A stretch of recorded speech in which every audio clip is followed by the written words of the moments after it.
Hello, everybody. Welcome. Thank you all for coming.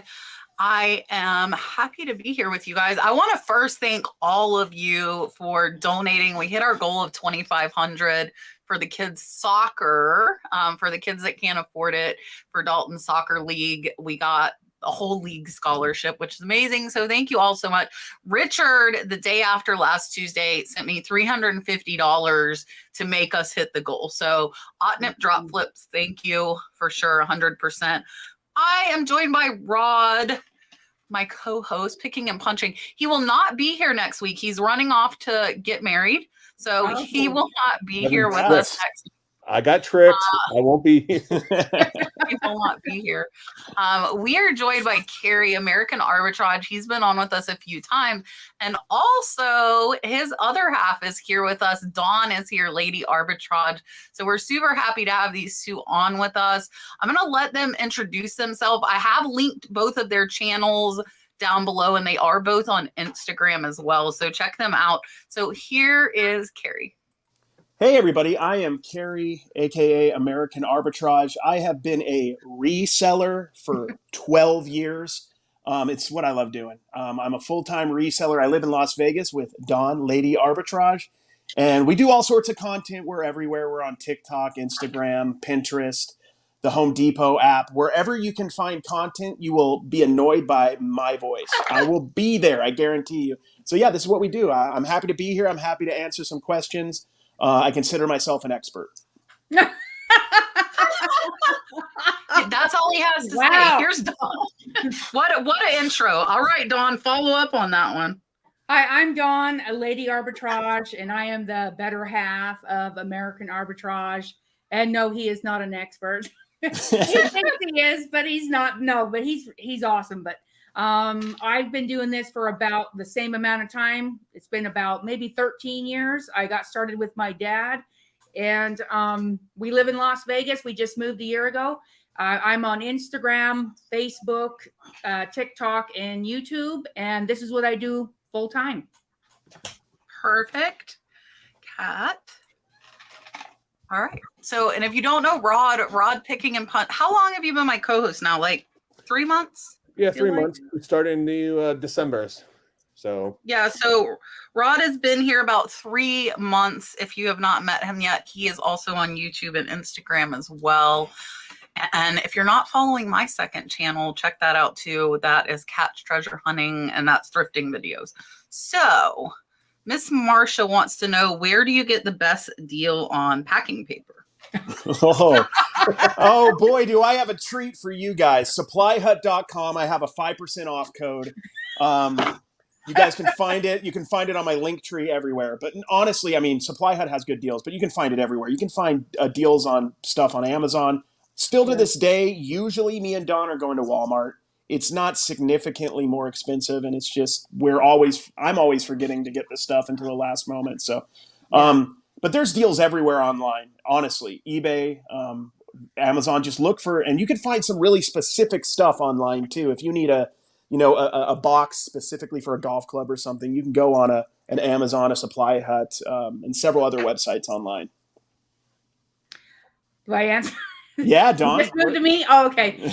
Yeah, we've always used just Walmart, but we have been ordering stuff off of Amazon recently. And we always go to Walmart because that's where the cards are, and that's where Cary loves. That's where the sports cards are. So we're going there anyways every day, maybe 2 or 3 times a day. So it's just convenient for us. I know we pay a little bit more, but we're already going there. So, but we already, with the Supply Hut, we are going to start buying stuff through them now that he has a link. Exactly. We'll get a discount. So Supply Hut, use his link down below there. Yeah, please, guys. Some money there, but I feel so great.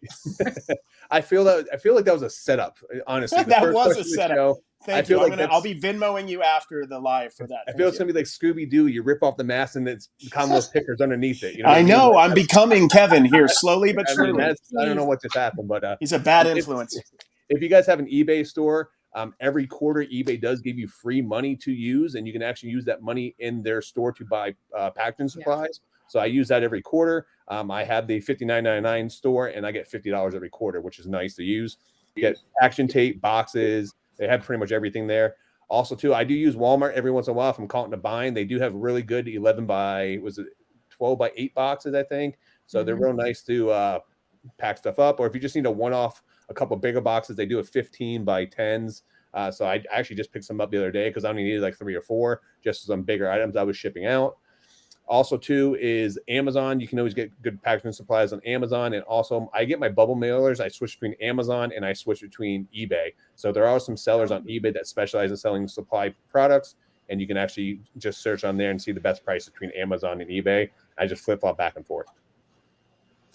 Yeah, so I get 1,000-foot, 4-foot roll on Amazon, and it lasted me like 11 months. And we pack a lot. So a normal person, it will last a long time. And it's like craft paper for kids. It's also what I cover my coffee table. Me and Dalton have been, look at my hands.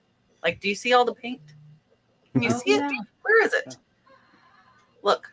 There it is. I'm like, I know there's paint all over me. Anyway, so we cover the coffee table in that paper too. It's multi-purpose. I know a lot of people, when this question has come up before, say local newspapers sell the end rolls for really, really cheap. But I have no newspaper in my town, so I can't get that. But that 1,000-foot roll, we actually it lasted 13 months because I ordered it in February and I looked back and I hadn't bought it since December the year before. So a long, long time for that packing paper. And I think it's like $60. So $60 for a year's worth of packing paper is not bad to me at all. You hear that, Cary? Yeah, no, yeah. Lots of packing paper. Listen, that sucker's heavy though. When you take it out of the box, like in the shed, it's like boom. It's heavy. It's no joke. And we just lay it on the floor and pull it up and rip it off. So yeah. Peanut Butter Man, do you see this? Dawn, you look absolutely gorgeous. You can see your weight loss. I love you and Cary Michelle. Aww, oh, thank you. That's awesome. Thank you. All right. Molly says, anyone noticed who may be selling in the athletic shoes on eBay that the criteria for what is sent for authentication has slightly changed? Not all Adidas and Nike are covered, but some under $100 are. So I don't sell shoes. Do any of us sell shoes that might know? We don't, yeah. I do sell shoes, but let me see your thing. Yeah, so I think they were only doing new shoes at one point in time. Then they were starting also doing new shoes, but they've been expanding it based on the shoe market. So I do sell shoes here and there, and I do send some off, but I don't. It's not my constant. It's not something I constantly do on a day-to-day basis, but I do sell some each month. And they were changing. You know, they started adding fees back for shoes now as well, because for the longest time you had no fees for selling shoes over $100, and now they just started adding fees back a couple months ago. So. Yeah, and I don't know if anybody in the chat sells a lot of shoes. Maybe you guys can let them know in the chat as well. Miss Pame wants to know, can a buyer leave negative feedback for an item they canceled the purchase for? Oh, that's a good question. I don't know. I honestly don't know the answer to that. I would think that if they canceled it, they can't, but I'm not 100% sure on that. I would say the same thing. I don't think that they can, but that's never happened to us as far as I know. So I think they can, because they can leave a negative comment at any point in time after the transaction has been completed. But if they end up canceling it, you have a firm leg to stand on. All you would have to do is contact eBay, let them know that the buyer canceled the order, and then they should remove that feedback. Yeah, I'm going to second what Rod said. They can leave a negative feedback even if they canceled. But if you contact eBay for Business, they would take it down because they would see the buyer canceled. So you need to make sure you catch it. Pay attention to your feedback, because you only have 30 days to request they remove a negative. So like if you don't notice till a month and a half later, it would be stuck on there even though it's not valid. Now, can Mr. you Richard. sorry, can you go ahead, Don. Can we leave a negative on them to the buyer? I wish we could. They turned that off. How long has it been, Ron? It's been about, like I'd say 10 10 years, plus years. I feel like. Yeah, it's been a while. Man, I used to love being able to leave negative for buyers. I am not going to lie, because some of them are a pain in the butt.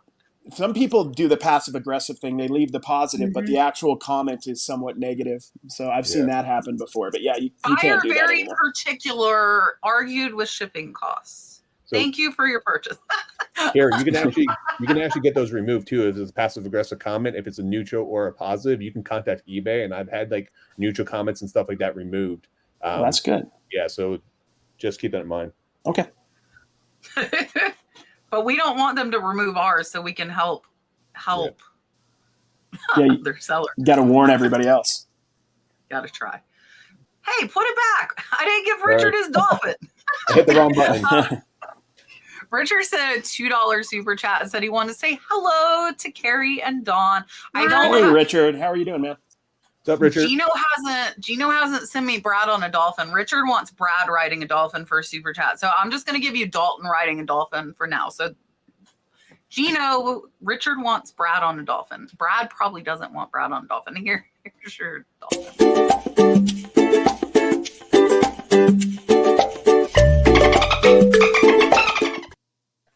You need to get them to move that to move the text on top of that picture. Gino made that for me. Gino's fines. He made that one, and I'll do the other one next. And it's kind of a funny thing.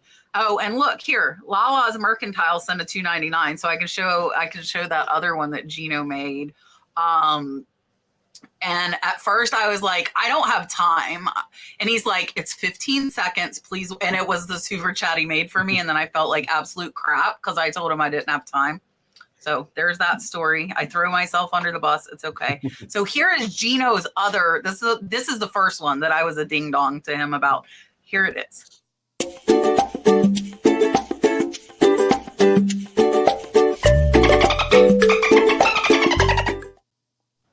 That's adorable. And he forgave me and made the second one. So he forgave my kind of abruptness. Thank goodness. What is AM saying? How many items do you have in your store? Did you have in your store before you started seeing consistent sales? And they said, thank you for all your podcasts too. They really enjoyed the shows. Awesome. Glad you enjoyed the podcast. I always say to kind of see consistent sales, it would be right around 100 listings. Typical sell-through rate is roughly like 1%, 2%, sometimes a little less, sometimes a little more. So once you have about 100, you should see on average one sale a day, hopefully a few more. Right now I think we just passed 2,800 listings. So we're not quite at 1%, honestly. We're at anywhere from, I think yesterday we were above it. We had like 26 sales, but today's like at 10 or 11. So it kind of fluctuates. But just get up to that. Just list daily is the key, guys. List every single day. Build that up. Consistent sales will come when you are consistently working on eBay. I'd have to agree. I think we started seeing a lot of sales, like you said, over the 100 or more, but listing daily is definitely what benefits us. It works. Our sales have been a lot higher once he does that. And we've seen where it's dropped off if we've stopped listing, for a couple of days or whatever. It really does make a difference if you list every day. So to be honest with you, it doesn't matter how many items you have in your store. I mean, the more items you list, the more opportunity you're going to have to sell.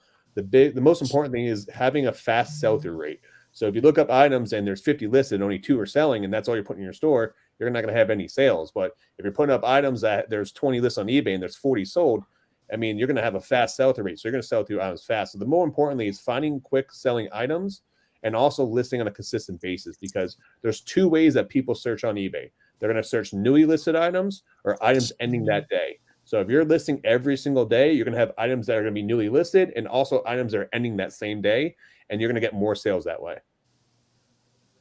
Yeah, so I didn't see regular sales until I had 500, and my sell-through is very low. Mine's like 1/4 to 0.5%. But that's because I source longer tail items.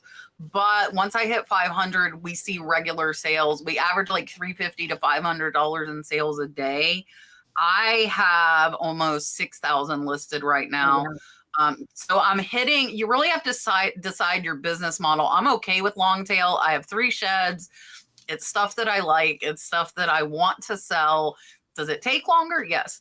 But so if you're sourcing like me, I wouldn't expect a fast sell-through rate because I do a mixture of long and short tail. But if you really watch it, like Rod was saying, pay attention to the sell-through rate. If you have limited space, you want to sell stuff faster, then probably a lot of stuff you like, you're going to have to leave at the thrift store. I'm not going to lie, because a lot of the stuff I like is longer tail. And that would help you get those sales faster. Beach Walker, Miss Lisa sent a $10 super chat and said, when I click on my store, it says my promotion is not active and choose another destination for my browser.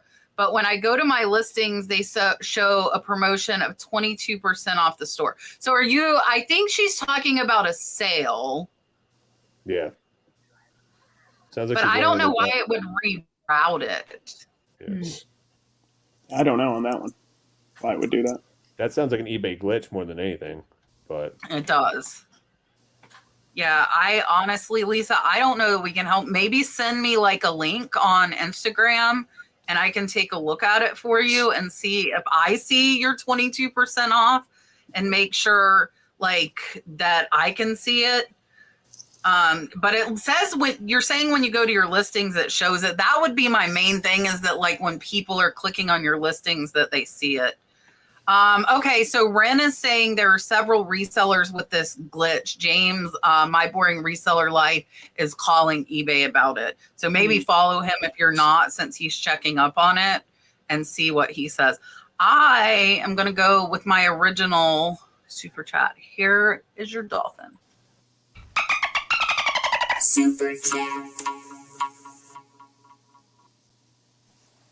That one seems so boring without Gino's like dancing music now, though. Okay. Miss Phyllis sent a $5 super sticker. Thank you so much. We'll go back to the dancing dolphin. Here you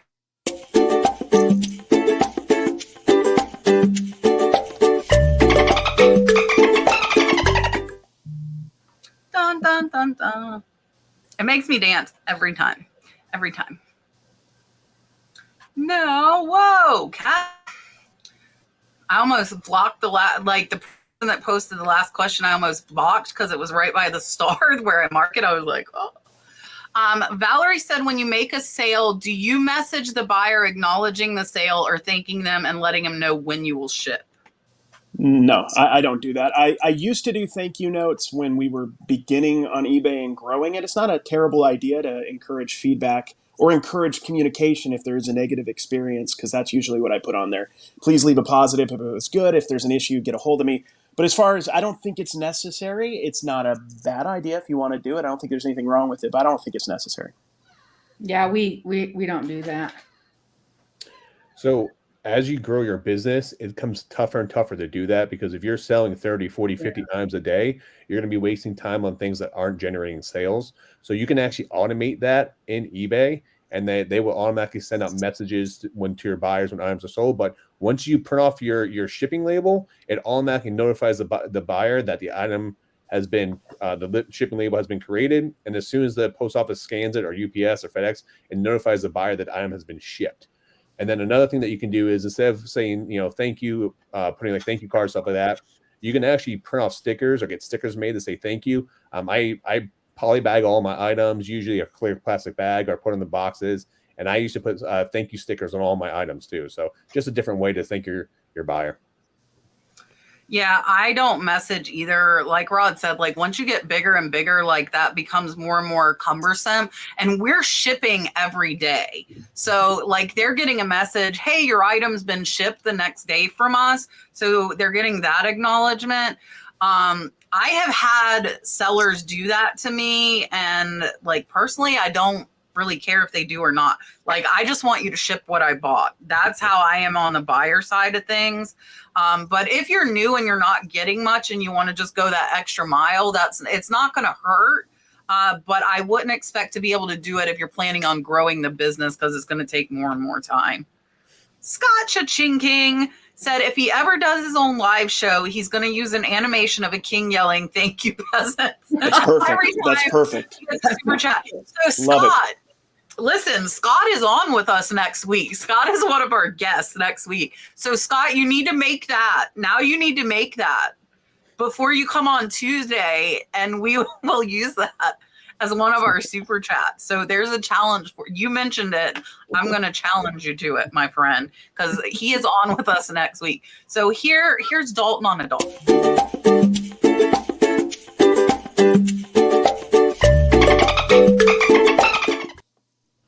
Dun, dun, dun, dun. Rod, we're clicking at the same time again. Great minds think alike. They do. Diane said, my buyer still has not received their item after 3 months.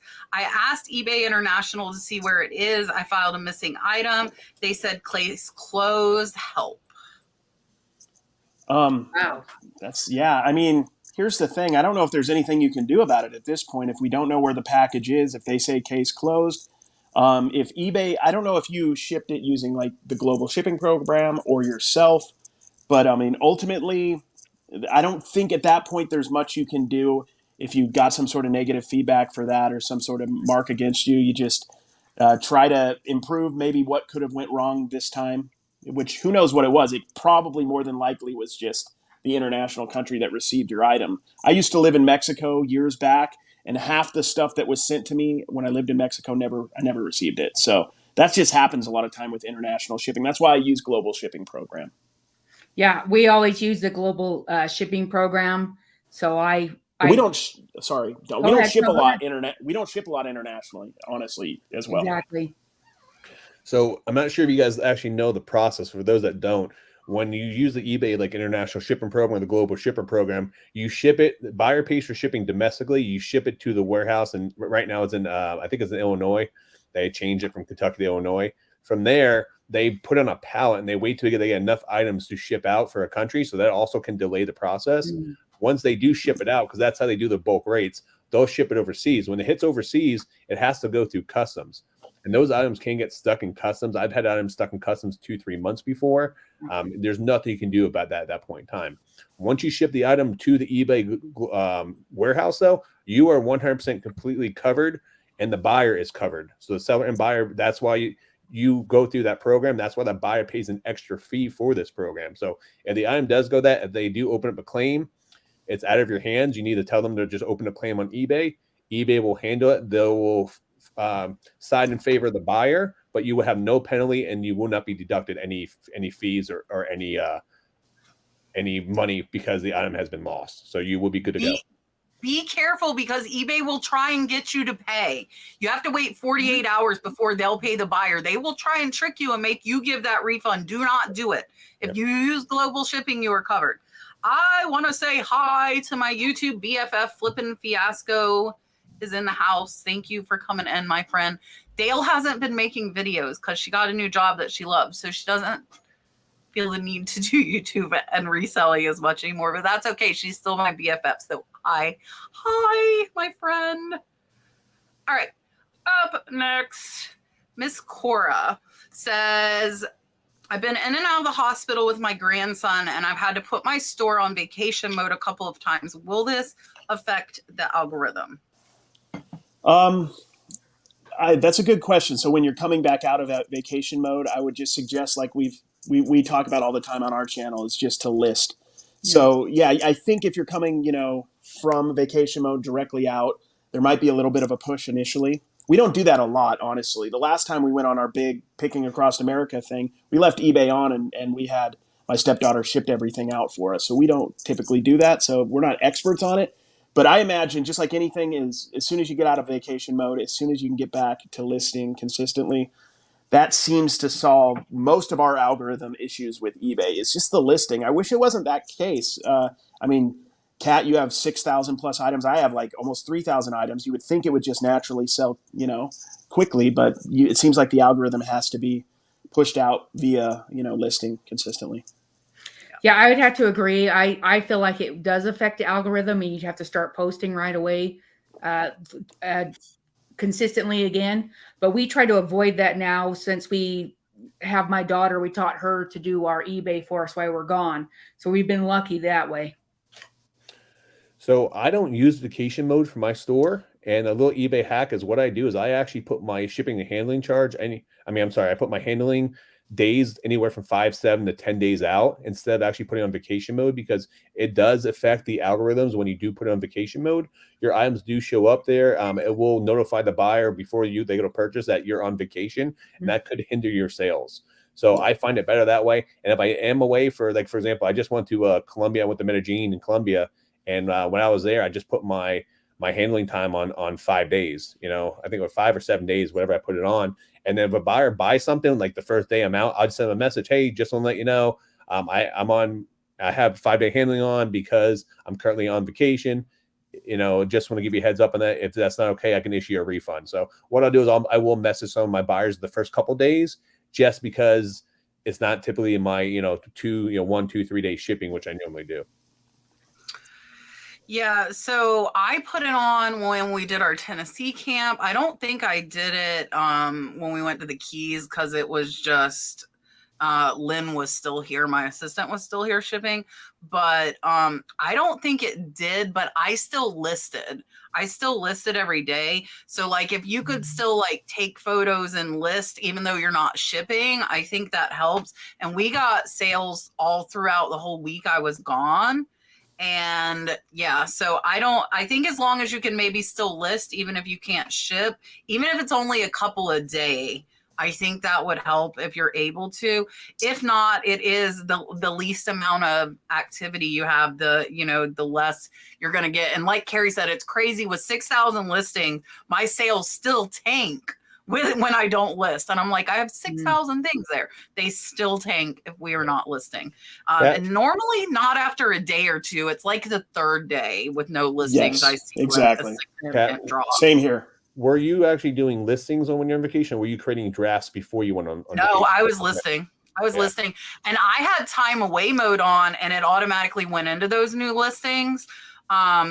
And so I didn't do like the extended handling. I just did time away because they have their new one.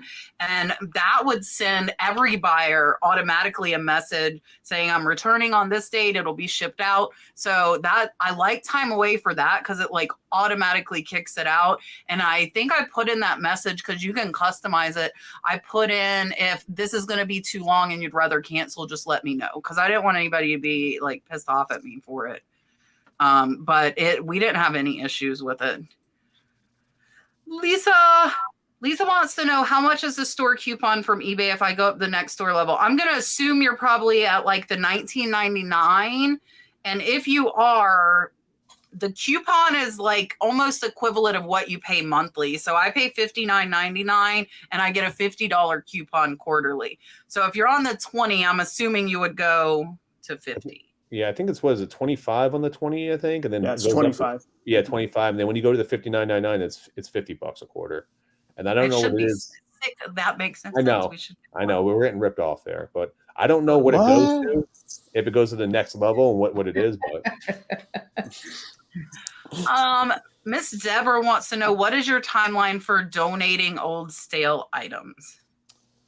We're really trying to work on that process ourselves, and our way of moving our older inventory at this moment is through Whatnot. Honestly, Whatnot has been a huge part of what me and Don do on the regular. It's become, that's a cool thing about it, especially if it's older items that are stale. You can push them through at a really good discount. Somebody can get a good deal for themselves, or possibly to flip themselves. But I think in a perfect world, I would say, check your listings. It gets more cumbersome as you have more listings, but I check your listings every month, see what's been sitting there, adjust prices. In a perfect world, I'd say, deduct 5-10% every month off your item, something like that, unless it's a long tail item like what Kat's doing. But like on just regular items, that's what I would do, because, you don't want to be in the storage business unless you have super high end items. That's a different game. But like if you have lower end items, like I do, as a lot of you know, I do a lot of cards. I don't want to be in the card storage business. I want to move those cards as quickly as possible so that I can get more, because I love doing that. So, I would say for us, Whatnot has been a savior for us. We usually try to move. We're like for the what is it? The quick nickel over a slow dime. That's how we've always been. We use eBay for the long haul, for the high end things. But with Whatnot, we've been pushing through our stuff pretty quick. I mean, this puts it in perspective. I've had an eBay store for 12 years, and I've sold 16,000 items. We've been on Whatnot for a year and a half, and we've sold almost 13,000 items. So that's how it's crazy. That's been something that benefits us when it comes to getting rid of our old stuff. Yeah, so for me, I don't really ever discount or donate any of my old items. I will discount them. Every couple months, I go through my store and I will end an item and then sell similar and relist it at a lower price, because if it's not selling at the price it's already at, then I would either overprice the item or the market has changed on that item. So that's something I definitely do. I also when I do run promotions and sales in my store, I do set my time limits on them. So anything that's like 60 days or 60 to 90 days, I might do 10%. Anything from like 90 to 120 days, I might do 20%. And anything that's in my store for over 120 days, I'll do like a 30% discount on it when I do run that, just to try to move some items and get things going there too. So. Yeah, so Dawn made me go look. So I've been on eBay about 3.5 years. I've sold 14,000 items on eBay, and I've only been on Whatnot for 6 months, and I've sold 8,700 items. So Wild. I sell 500 to 600 items a week on Whatnot. I like my, and I know this wasn't a question, but like I approach Whatnot differently. I source only for Whatnot. But it is the fast nickel over the slow dime, because I get less for them, but I move 600 or 500 items a week, and people get deals, and a lot of them are good enough for resellers. So my discounts though on eBay, I do 10% if it's listed less than 3 months. I send offers soon as they come available. If it's been listed over 3 months, from 3 to 6 months, I do 15%. Over 6 months to a year, I do 20%. And then anything over 2 years, I do 30. I've thought about upping that, but a lot of the stuff over 2 years is high dollar stuff that I really don't want to go over 30% off on. And that's why I only send my offers from the computer, and I sort them by the date listed, so I can know like what tier I'm sending the offers. And that gets a lot of the older stuff out by sending those higher. I know Julian does 50% off if it's listed more than like 6 months or a year. So he's more like aggressive with that. So you have to decide like what you want to do. I do not donate stuff. I took the time to list it. Somebody eventually will buy that thing, and I let it sit there. Somebody asked what happened to Julian. Julian and his wife have been traveling a lot. His wife quit her nursing job, and he was just too busy for the show. So we are still friends. We still talk, but he has moved on, and they started a second channel. So they have a lot going on. We are still friends. It was a very, very good parting. There's nothing negative there, but it was time for him to be busy doing other stuff. I wish you would use my story. I keep telling you, I beat him in a wrestling match. Loser leaves town. That's true. I cheated, of course, because I'm a dirty scoundrel. Exactly. And then we'll rematch at Reseller Mania next year. So yeah, I paid $50 to watch that. Rod won. Next time I'll let Rod explain, because I can't keep a straight face saying that. I would be like cracking up. I'm not gonna lie. Miss Kathy says, if you had to just pick one, would you pick Terapeak or WorthPoint? Terapeak. I'm not a big fan of WorthPoint in general, but I've really enjoyed the extension, I guess, on the website for eBay with Terapeak. It's come in handy quite a bit, so I prefer Terapeak. It's also built into eBay, so it's not costing you anything additionally. Nothing wrong with WorthPoint. That's just what I prefer. I don't use either. I used to have WorthPoint, and I paid for that, and I didn't, because I personally kind of don't care what something sold for 3 years ago. I want to know what it sold for recently. So I just do sold listings on eBay just to check most reasons. That's how I base my prices. So I'm going to disagree with both of them. I'm going to go with WorthPoint. And the reason for that is WorthPoint, Terapeak only pulls eBay's last sold items for the last 2 years. WorthPoint goes back 10 years. So if you do have those very rare one-off items that might have sold 3-4 years ago, it's a really good way to gauge the market. And I'll give you an example. Like I sold a VHS for like $30 because there's none sold in like the last year or two on eBay. come to find out that one sold for like 80 or $100. So I left money on the table because I didn't use WorthPoint to go back and look. I'm just using the recent sales on eBay there. WorthPoint also does pull for some auction houses. So you'll see stuff in there from like Golden Auctions and other stuff. So it is a good gauge. You can use that in conjunction with Terapeak, but it's better for those one-off rare items. All right. Mark put in my link. I am 100% WorthPoint. I have never used Terapeak ever. And the reason for that for me is they don't have pictures. So it's a title, but I can't see if that's actually the item that I am researching. But I don't think that WorthPoint is necessary for everyone. It's really only necessary for a small percent of us who do, like Rod was saying, those rare items that aren't in the sold. So like if I go look for something, it's not there. And it might not have been sold for 2 years. So it might not be in Terapeak. And I have a lot of stuff like that. And again, like Rod said, like if I see it sold for $200 and hasn't been available for 3 years, I might price it at $300 or $350 because I know nobody else has had this item for 3.5 years. So I think see if you keep running into it is what I recommend to people. Like if you can't find it on eBay over and over and over, like if I find it on eBay, I don't go to WorthPoint. Like there's no point. Dawn is right. Like I want to see those recent sales if they're there. So the only time I go to WorthPoint is if there is nothing on eBay. But that's only 3 months. Again, I don't like Terapeak because Terapeak doesn't have pictures. And a lot of my stuff is like so rare that I wouldn't be able to ensure that it was exactly the same thing.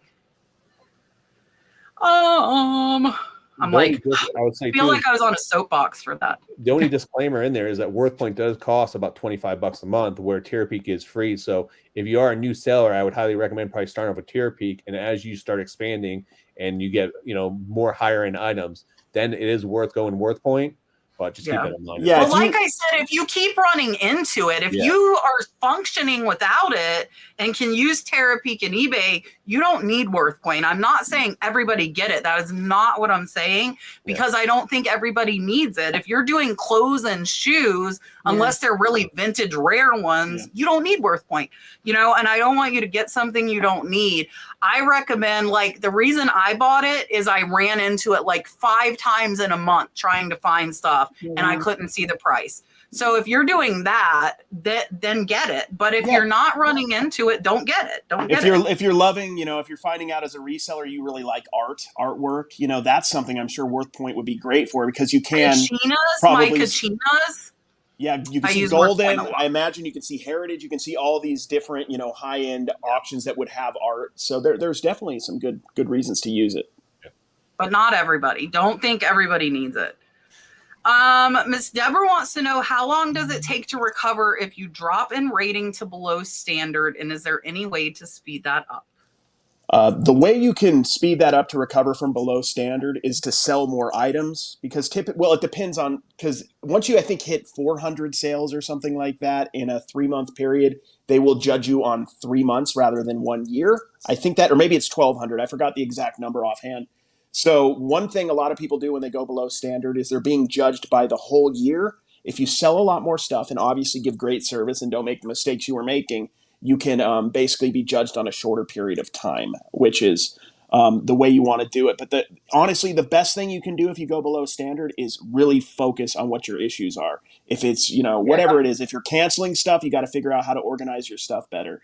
Or whatever issue, if stuff is arriving broken and you're getting in trouble for that, you got to figure out how to fix that. Maybe that could mean, that you stop selling certain types of items, for example. Like a lot of what me and Dawn do are plushes, sports cards, stuff that we can, unless it's amazing, we don't like to go over £1 for anything. We don't like to ship anything breakable. Personally, you can do whatever you want, and you could definitely be successful shipping glass. We just don't love doing it. So just kind of see what the issues are, and you could sell more stuff faster. That'll help. I'll just agree with him, because he pretty much summed it up for me.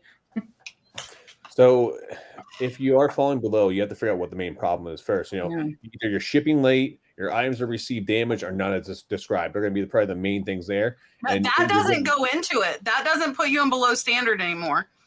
What, for negative feedback? I thought it does. Nope.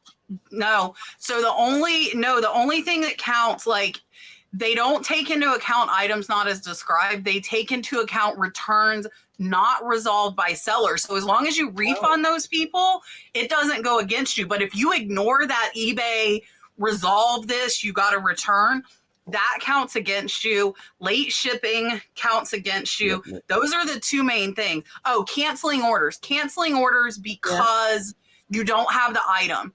Yep. So we had a little bell sell on Monday and I didn't have it. And the funny thing, the number one is don't get in that situation in the first place, because what happens is all of your listings are pushed to the bottom. So Cary's right. To get out of it, you need to sell more because it's a percent, but your listings are pushed to the bottom. So you might have to I think if you're below standard, you can't even promote because they're not going to bump your listings to the top. Is that right? Also, too, if you're below standard in certain categories, they will charge you a higher percentage fee. They will. Code. And so keep that in mind, too. It's really tricky when you get below standard, too, because like I said, you want to sell more stuff, but you're already having trouble with the amount of stuff you're selling. You're below standard. So it's a really tricky thing, but if you focus, you can get yourself out of it. It'll take a while. It could take 6 months to a year if you're not selling a lot. So don't get in that situation if you're not already in it. And if you're in it, just keep on. I would honestly, if I was below standard, I would start putting more time and effort into another platform because I would need the income. But don't ever cancel because you can't find the item. That bell I was talking about, I went and bought it from another seller and had it shipped to my buyer. Yep. If anybody, and the funny thing is I still made money. Theirs was cheaper than mine with shipping on the same exact item. But if I don't have it, I can't find it on eBay, I message them and say their item's $15. I'll say, is there anything in my store up to $25 that I can send you in place of that? I'll give them an extra almost 100% on their buy price. And then if they say no, I'd rather have it canceled, then I cancel under buyer requested to cancel. So they just asked me to cancel. So that's what I do. Another trick is you can find items like stickers or something that's really cheap that you can sell for 99 cents. And even if you take a short loss on it to get your account back to good standard, and that will help you boost your sales. You can do cheap $1, $2, $3 items just to get items shipped to your buyer to get positive feedback to help boost that up faster. Deborah, no matter what, do not cancel any more items because you don't have them, and do not ship anything out late. If you get into that, it is a very deep hole and a very long road to dig out of. Do not get it. And Sheila's on Facebook, she's saying she's down it because she couldn't find items. Guys, this is why you need to organize your inventory. You need to know where your stuff is at. I kind of as a double check, when we send out offers, we make sure the item is marked with a SKU. And if it's not marked, we go find it before we send an offer on it. Because the worst thing, you send an offer, they accept it, and then you can't find it. Below standard, there are just percents of how many cancellations to your sales. So for me, it would take a lot because we sell about 1,000 items every 3 months. So about 300 or so on eBay a month is our average. So it would take a lot for me. But if you're selling 50 items a month, it's going to take a lot. It's going to take a lot for you to get out of below standard. There was something I wanted to put up and now I forget it. It was about the last question. What did I want to put up? Oh, I remember. I went in hiding. So Lily put about Worth Point. So these coffee cups here, they are upside down. I do that on my videos all the time. They are AM and A 1984. You will not find these on Terapeak or on eBay because mine aren't up yet. 3 years, the set of 4 sold for $75 3 years ago. I found them on Worth Point while I was in Salvation Army. These are $150 mugs. I paid $1 each for. Oh, wow. Not on Terapeak, not on eBay, but they were on Worth Point. So Lily was right. This is a prime example of if you I've been doing it so long, I get feelings about stuff, I'm like, those look like Yeah.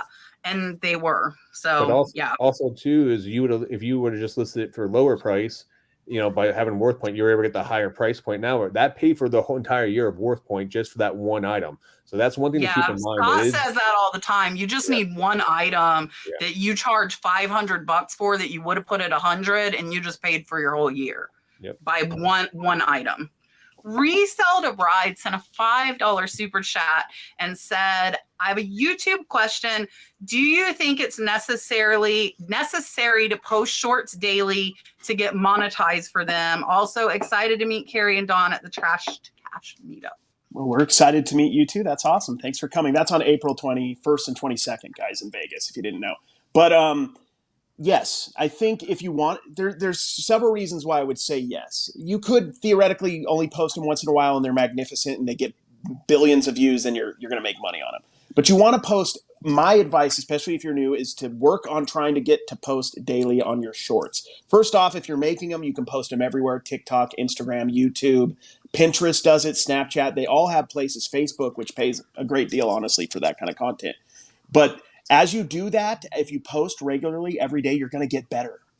And as you get better at something, you're going to get more views because you know what works and what doesn't work. So yeah, I would encourage you to do it every day. I wouldn't worry about getting monetized. I'd worry about teaching people something about what you're good at. Like, I just started my American Arbitrage Cards channel on YouTube and TikTok and Instagram and everywhere. And I'm just showing people, talking about cards, what they're worth and what I enjoy about them. And I don't have, they didn't really know very much about me from my other accounts, and they're doing pretty well because I'm trying to focus on teaching people stuff, and that tends to work. And you'll figure out over time, how to edit it. It's little nuance here and there. It's a little different than eBay, but yeah, we're excited to meet you too. That's awesome. Yes, I'm excited to meet you. We're going to have a lot of fun when everyone gets here in Vegas. Everybody loves Vegas. But I try to post daily. I don't really do YouTube like Cary does. I only have posted some shorts on my YouTube. I told Cary, he's been pushing me to try to do long form. I just feel kind of self-conscious, so I haven't done that. I'm in his videos all the time. So I think once I feel better, I'll probably do that. But I try to post daily, but I kind of sometimes just get in a slump and I kind of just don't sometimes. It kind of just gets a little bit much with the eBay and the whatnot and the shipping and the all the stuff that goes into it. But I'm going to try to do it every day again. Today I posted 2. So far that's good. I hadn't posted in a couple of days, but I think if you do it daily, you're going to gain that momentum. It also teaches you how to improve your videos, but you're also talking to other people or they're learning from you. So that it's a bonus both ways. You're helping. Oh yeah. Full disclaimer, if you guys don't know, Cary has 900,000 followers on TikTok. So he's pretty much the king of shorts. So he knows what he's talking about when it's referring to short content and short videos on there. And he made a really good point. And probably the most important thing from there is making sure you're delivering something that's educational or something that's beneficial to the listener or who's watching it. Because they will trust you and come back, just like each and every person comes back every week to our Tuesday night, is because they're getting value from this and they trust what we're saying, and we're providing knowledge that is very useful for them. So here's full disclaimer and behind the scenes. My most viewed short made me 21 cents. 21 cents. Yeah, almost a quarter. So I think the reason to post shorts daily, and I have been trying to, is you hope one goes viral.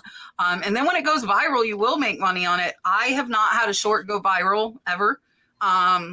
So I want to get, that one had 5 gained subscribers. So I'm doing them, to educate people. I'm recycling my content, my long form content into shorts, and I'm losing money because I pay somebody to make my shorts. I'm losing money, but I'm hoping A, one will go viral, and B, to gain new subscribers and reach people that wouldn't normally see me. So that's what I'm doing them for. So I think the reason to post them daily would not be to get monetized. It would be to hope that you get more viewers, and reach more of an audience.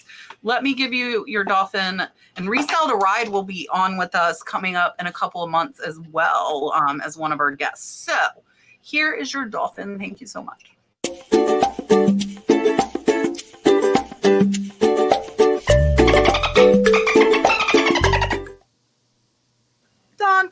dun, dun. Miss Lynn sent every time, and it's been months. I'm still like, do. Lynn sent a $5 super chat as well. So here is your dolphin. Thank you so much.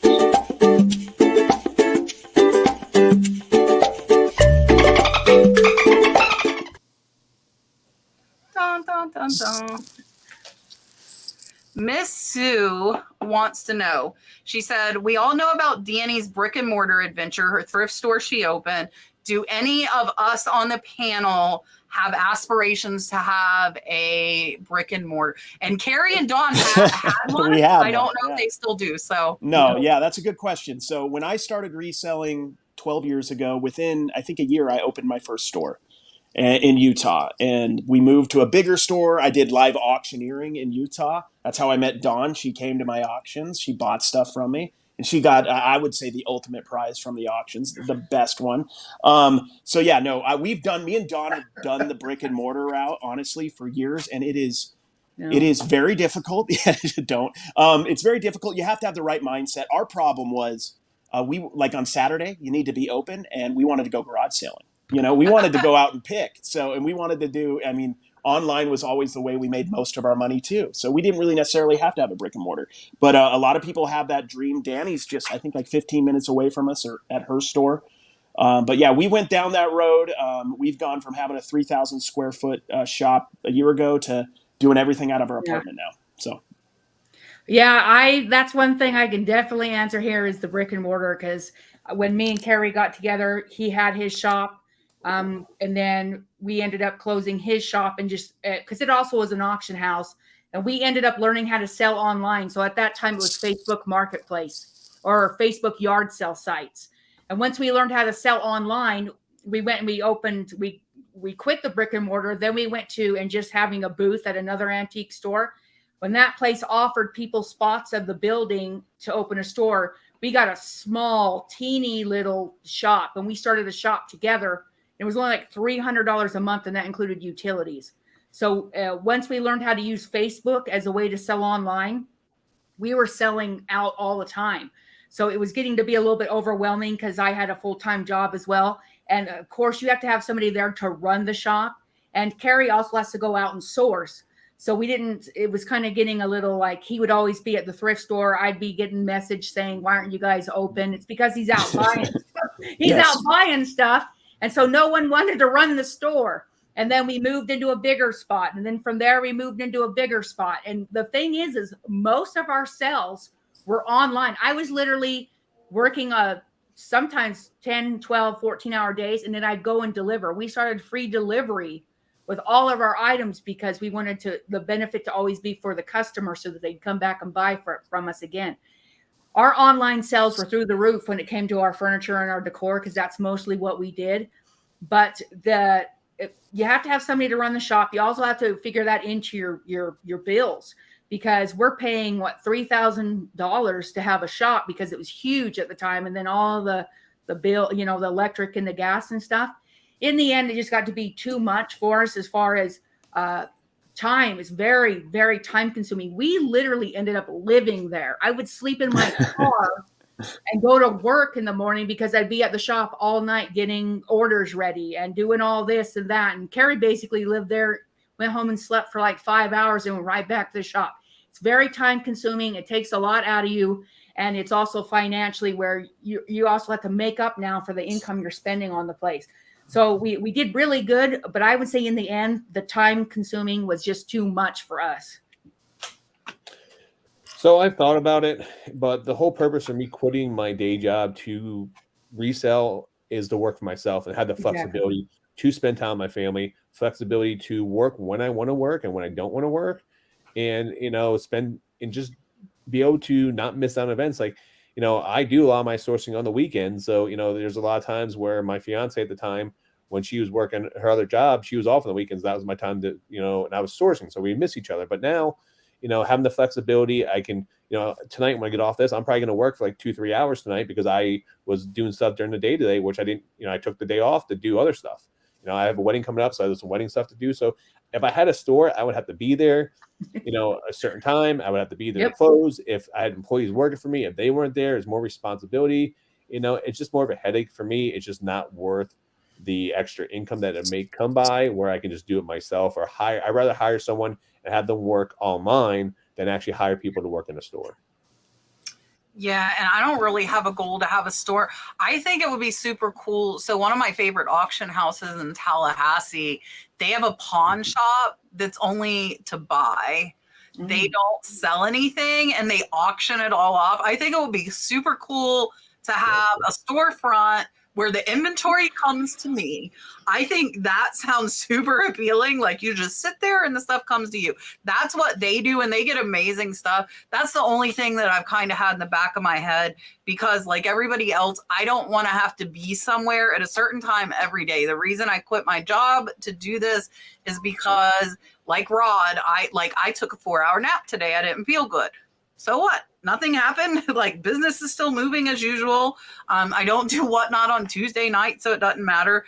I had to get up for this, but I don't want to be tied down and constrained. Like you guys are saying, like to go like to the Trash to Cash meetup. I'm not going to that, but like I'm going to What the Hales get together on March 18th. It's in my town. How friggin' my That's town. awesome.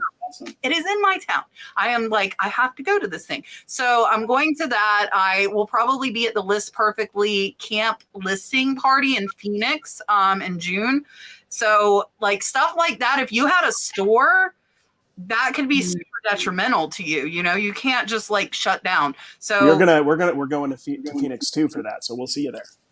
I believe I will be speaking at Phoenix. I believe. Awesome. I believe. It is not cemented yet, but I'm pretty sure. Yeah, and like John's saying, time's too valuable to waste it on what takes your energy. Danny loves doing that stuff. If that is what you want to do, by all means do it. But I don't want I don't want to have to be somewhere at a certain time. I will say this, and this is not to damper anybody's dreams or anything, but most people we have seen start shops in the last 10 years. Dawn, how many of them still have shops? How many? None of them. And we're talking dozens of people we know that started shops. It's very, very hard, and you can do it, but it is super time consuming, and it's difficult. It honestly really is difficult. When we started doing the one together, there was in that one building, there were so many that came and went, but they didn't want to kind of change with the times, which was people were wanting to buy online and then either come in and get it, or we would deliver it for free. So we literally kind of took over that whole area. Yeah, they got mad at us for doing that. They didn't want us we to were do getting that. messages from the other shops telling us what we were doing was wrong because people wanted it from them. Yes, they were exactly taking business away from them, and it wasn't fair or whatever. But we didn't care because we were changing with the time. So when when coronavirus happened, we were already set up to win, and all the other shops were closing and they're trying all these new things. And then they wanted to do delivery, but we were already doing it. For years we had been doing it, based off the fact that we would do that. So we benefited big time when all that was happening. But still, like he said, you are living there. That is your whole life. And I didn't get to see my kids. I didn't get to see my dogs. I didn't get to do any of those things. It's very time consuming. And I personally, we would never do it again.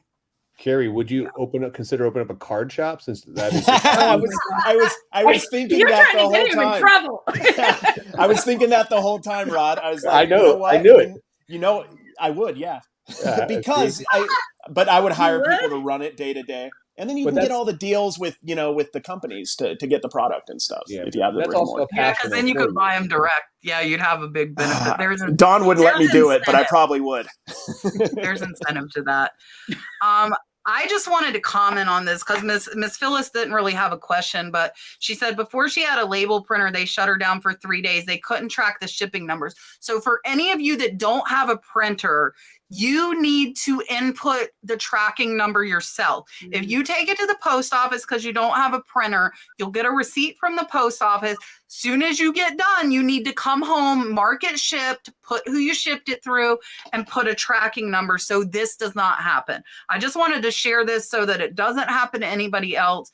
If you cannot print them at home, make sure you input the tracking number on on eBay and keep your receipt from the post office with the tracking numbers, and they will give you one. So make sure you do that. And honestly, you can use a regular printer. You don't have to use a label printer either. And you can literally get a printer for $50 or a label printer for less than 100 off Amazon. So it's well worth the investment. Yeah, I agree. Lisa, the coupon with the most basic store, you don't get one. You have to be at that $20 level. So the $5.99 and $9.99 stores don't get a shipping coupon. So you wouldn't get it until you hit that $20 level. Miss Barbara wants me to share about my creativity endeavors. So look, I brought some. I showed you my paint on my fingers. So these are my latest ones, the little Tree of Life 3D pendants. And they have glass cabochon. I made this one, actually, somebody bought off Instagram. Oh, look, now you really see the paint because I'm holding it like I hold when I paint them. And then I did a purple one.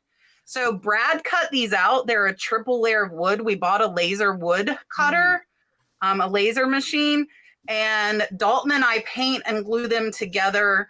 And yeah, so I'm selling these direct from Instagram. I'm selling them on Whatnot. I don't make that much money, but I have this, like, I want to craft for some reason. Yeah. So listen, if you know me, I do nothing small. So I've already made like 10 of these today. I have like $300 in resin supplies coming to make resin jewelry because I want to do those cool little beach pendants that have like the sand and look like the ocean. Ooh. And then I bought stuff to make paperweight. If you know me, I don't do anything small, people. So get ready to see all kinds of cat-made stuff coming up. So my husband is making really cool jewelry stands. It's all with that laser cutter. He's been doing cutting boards out of like really, really expensive, nice woods like Purple Heart. So we're starting to make more stuff. That is his main thing. Me, when I'm making those, it's taking time away from other stuff I should be doing. Like the other day, I'm painting necklaces and I'm like, oh crap, I have a Whatnot show tonight. I haven't cataloged. But like, it's relaxing. It's time away. Dalton and I get to do it together. So there is going to be a lot more coming. If you check my community page, I showed pictures of those two. So Miss Barbara, actually, if you're on Whatnot, Miss Barbara Florentine, she is an amazing painter. She sells her art on Whatnot. Oh, wow. She does it on like the front of books and reuses CD cases and stuff. It is super, super cool. I have to have a template. Okay. Do not expect to see free hand painted stuff from Kat. I have to color in the lines. I don't have like that, I don't have that ability. I'm sorry. What's her name again? What's her name again on Whatnot? Barbara Florentine. Okay. Oh, okay. She's only done one show. But like her art is amazing. And she starts at like $25 and I'm sure it takes like a long, long time. So yeah. Kathy wants to know, how long do you typically run a sale? Do you run a sale for a few days or do you run it for longer? On eBay, a sale, I mean, you could do whatever you like on that. I mean, typically it's a week or shorter for us. But like when it's Black Friday weekend or something, or, Black Friday to Cyber Monday, sometimes we'll do like a 4-day weekend thing.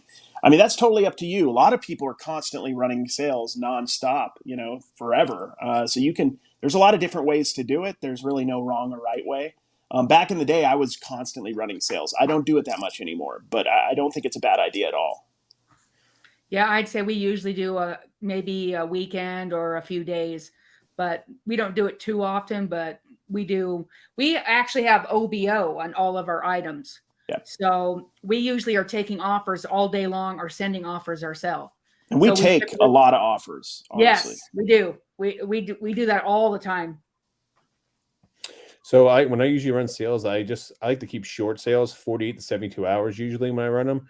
I don't have that good. I don't really generate a lot of sales when I do run them. But the thing is, I get a ton of watchers on those. And then what I like to do is when I get all those watchers, once the sale ends, normally people forget the sale's going on. They add to their watch list. And then when the sale ends, I'll send all of them offers. And I usually get a lot more sales when my sales end the next day on offers. So just another way to work them.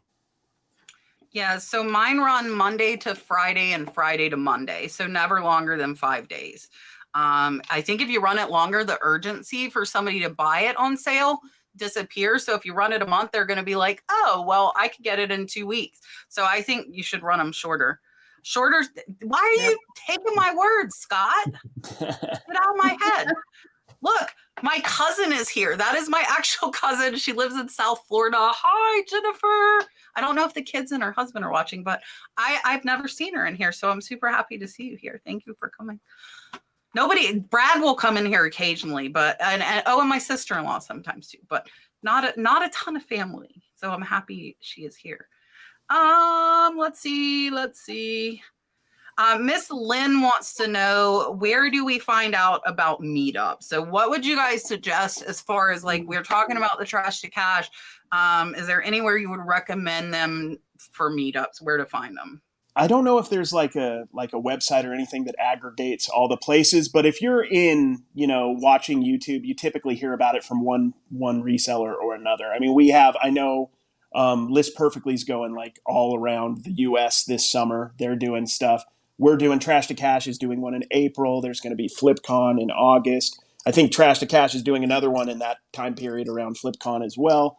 And there's bound to be more. So just listen up, watch the videos, watch everybody's videos twice, at least twice, maybe 3 times, so you can get all the knowledge. I would say I is word of mouth or watching the videos. I don't know of any place that you can, but I think somebody needs to make one. I think that would be. I agree. Good. I totally agree. Put a bunch of ads on there. Yeah, Garage Sale Nation. Channels, make another one. Yes. So I would say he mentioned a lot of the big ones. Trash to Cash podcast is doing one. FlipCon, the Boss Reseller Mix in Vegas is another really big one. Think, yeah. This Perfectly is another one.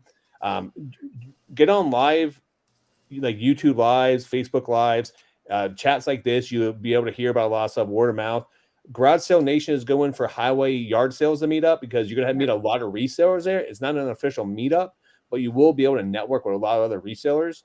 And I also heard the little rumor, a little birdie said that tomorrow night, I think at 8:30 on Cincinnati Pickers channel? Yeah, Cincinnati Pickers channel. You guys want to watch that? There's a super secret thing they're going to unveil tomorrow. Yeah. So I guess the Craigslist Hunter, Kevin from Combo Picker, and John Cincinnati Picker are having a big announcement tomorrow at 8:30. They are. I heard they're going to leave Cary and he's a free agent. Probably Kevin's probably going to ditch us. Yeah. But no, I heard there's a big announcement tomorrow night, so I don't know what it is, but I heard that. But I would just say keep turning in like this week and just ask each week, and we'll let you guys know anything that we know about. Me and Kat just did one with This Perfectly in Florida here, was it last month. So yeah, a month ago or so. Yeah. Rod and I were at the List Perfectly event in Tampa. And I think there are probably a ton of them we don't know about. Dawn's right, like a website for that, because there's so many circles of resellers that are like in different, niches and stuff like that. There are probably a lot that we don't know about. Like I said, I'm going to the What the Hales one March 18th. So just ask. We hear about some in the chat here that we didn't even know about. So you guys tell us, like the chats like this, just ask. And I think Rod covered all of them. All right, I got to do it again. So Jennifer, my cousin, and her husband, Zach, are watching. And she said she's proud of me. Thank you. That's awesome. We've been a year. Yeah, I've been a year since I quit nursing, and I just do this. So I am super duper happy doing it. It's weird. It doesn't feel like it's been a year, but it's been a year since I quit nursing. But I'm super happy. Gino is in the house too. Gino is who created those super chats you see. So we are good, Gino. We are good. We were talking about you while you were not here, my friend. We were talking about your super chats as usual. All right. Miss Rose says, when you purchase a USPS mailing label, are you still required to enter the exact weight of your package?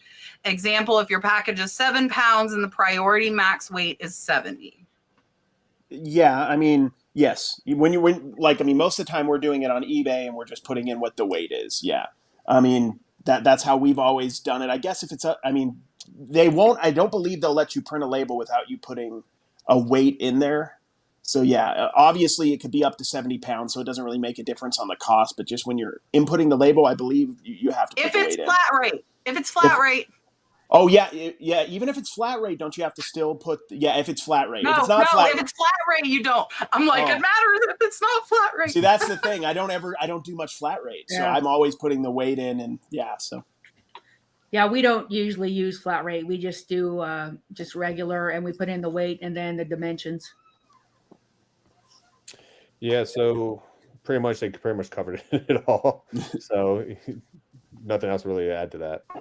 Yeah, and the price is going to vary. If it's not flat rate, you're talking about $100 price range there. Yeah. Like it could be $12 and it could be like $80 or $100 depending on the weight. So 100% you have to put the weight unless it is flat rate. Then it does not matter.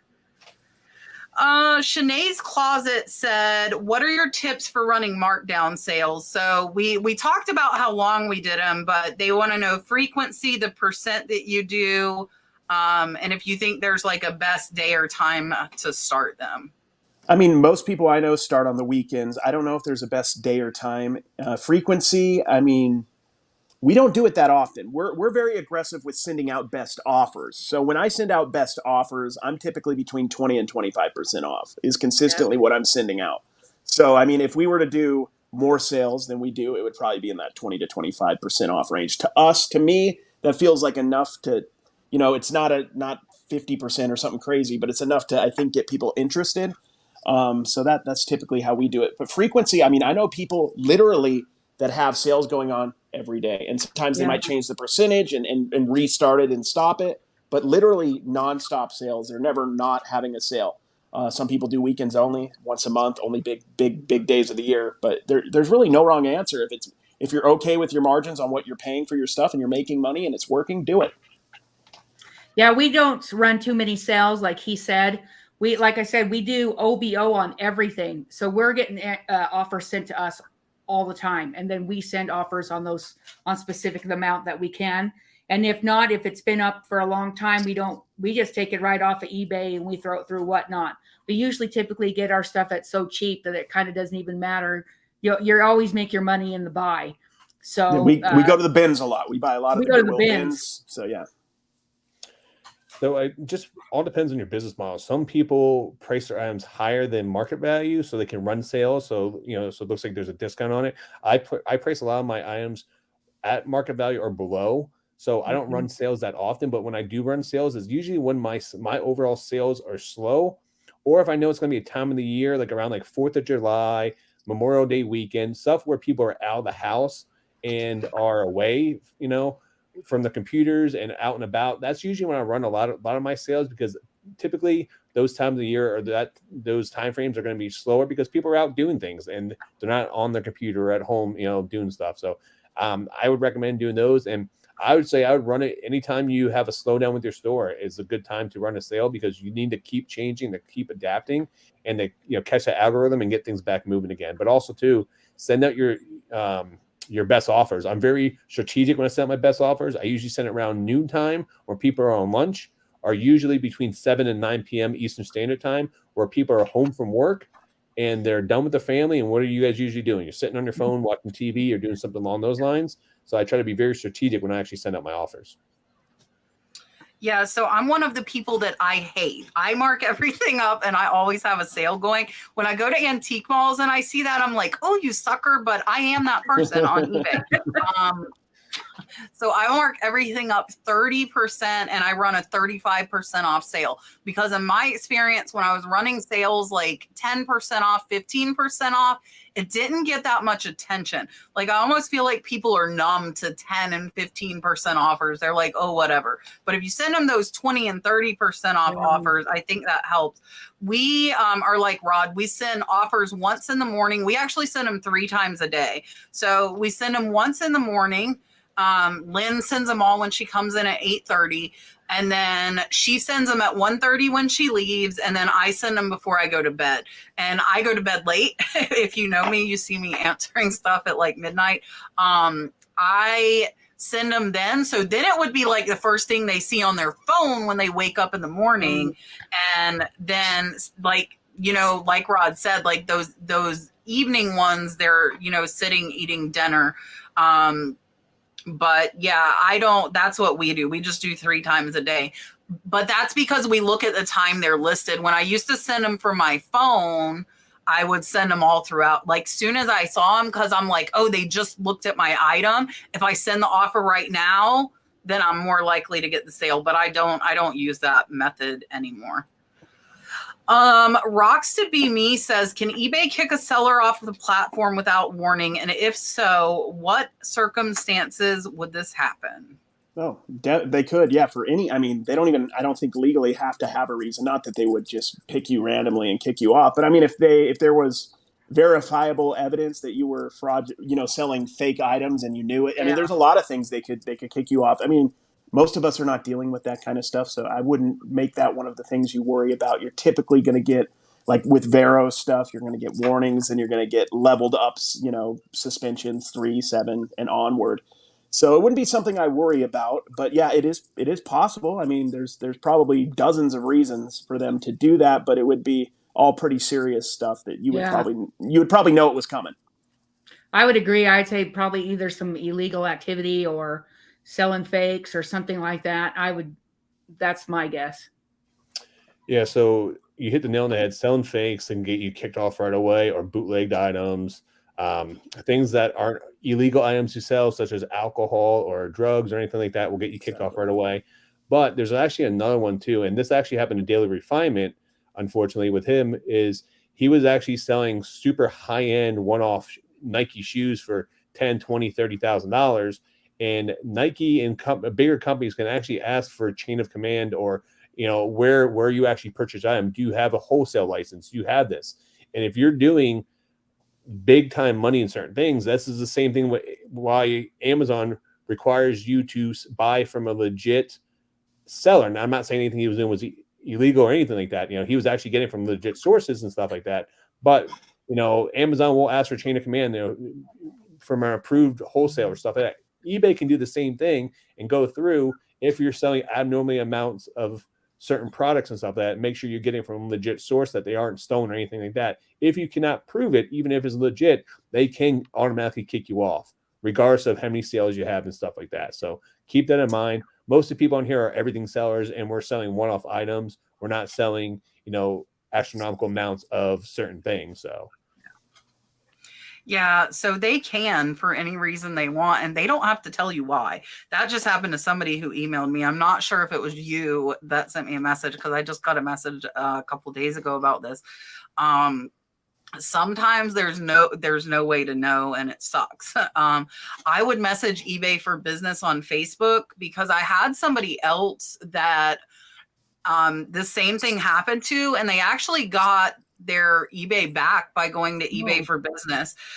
So like when they had called and couldn't get any progress. So you could message eBay for Business on Facebook, but I would say I wouldn't start out with Coach purses and Dooney and Burke, stuff that they might think is counterfeit, even if it's not. When you're new, they're looking at you a lot closer as far as what you're listing and what you're doing. So I would list just, kind of everyday stuff. I wouldn't want to do that. Mr. Richard says, my son just started reselling and made a mistake on shipping, and it's going to cost him more to ship the item than what the buyer paid. What advice do you have for him? Ship it and lose the money. That's exactly the advice I'd give. It's a good learning lesson. We've been doing this for 12 years, and it's had to have happened a dozen or more times. It just happens. Yeah, but you never want to go and tell them that, ask them to pay more money, cancel the item. No, this is part of business, and you made a contract, and if the shipping was off, then yeah, he definitely needs to just take the hit, and you'll definitely learn quick when it costs you money. I just try to check and see which, if the UPS is cheaper or something that, we'll go that route.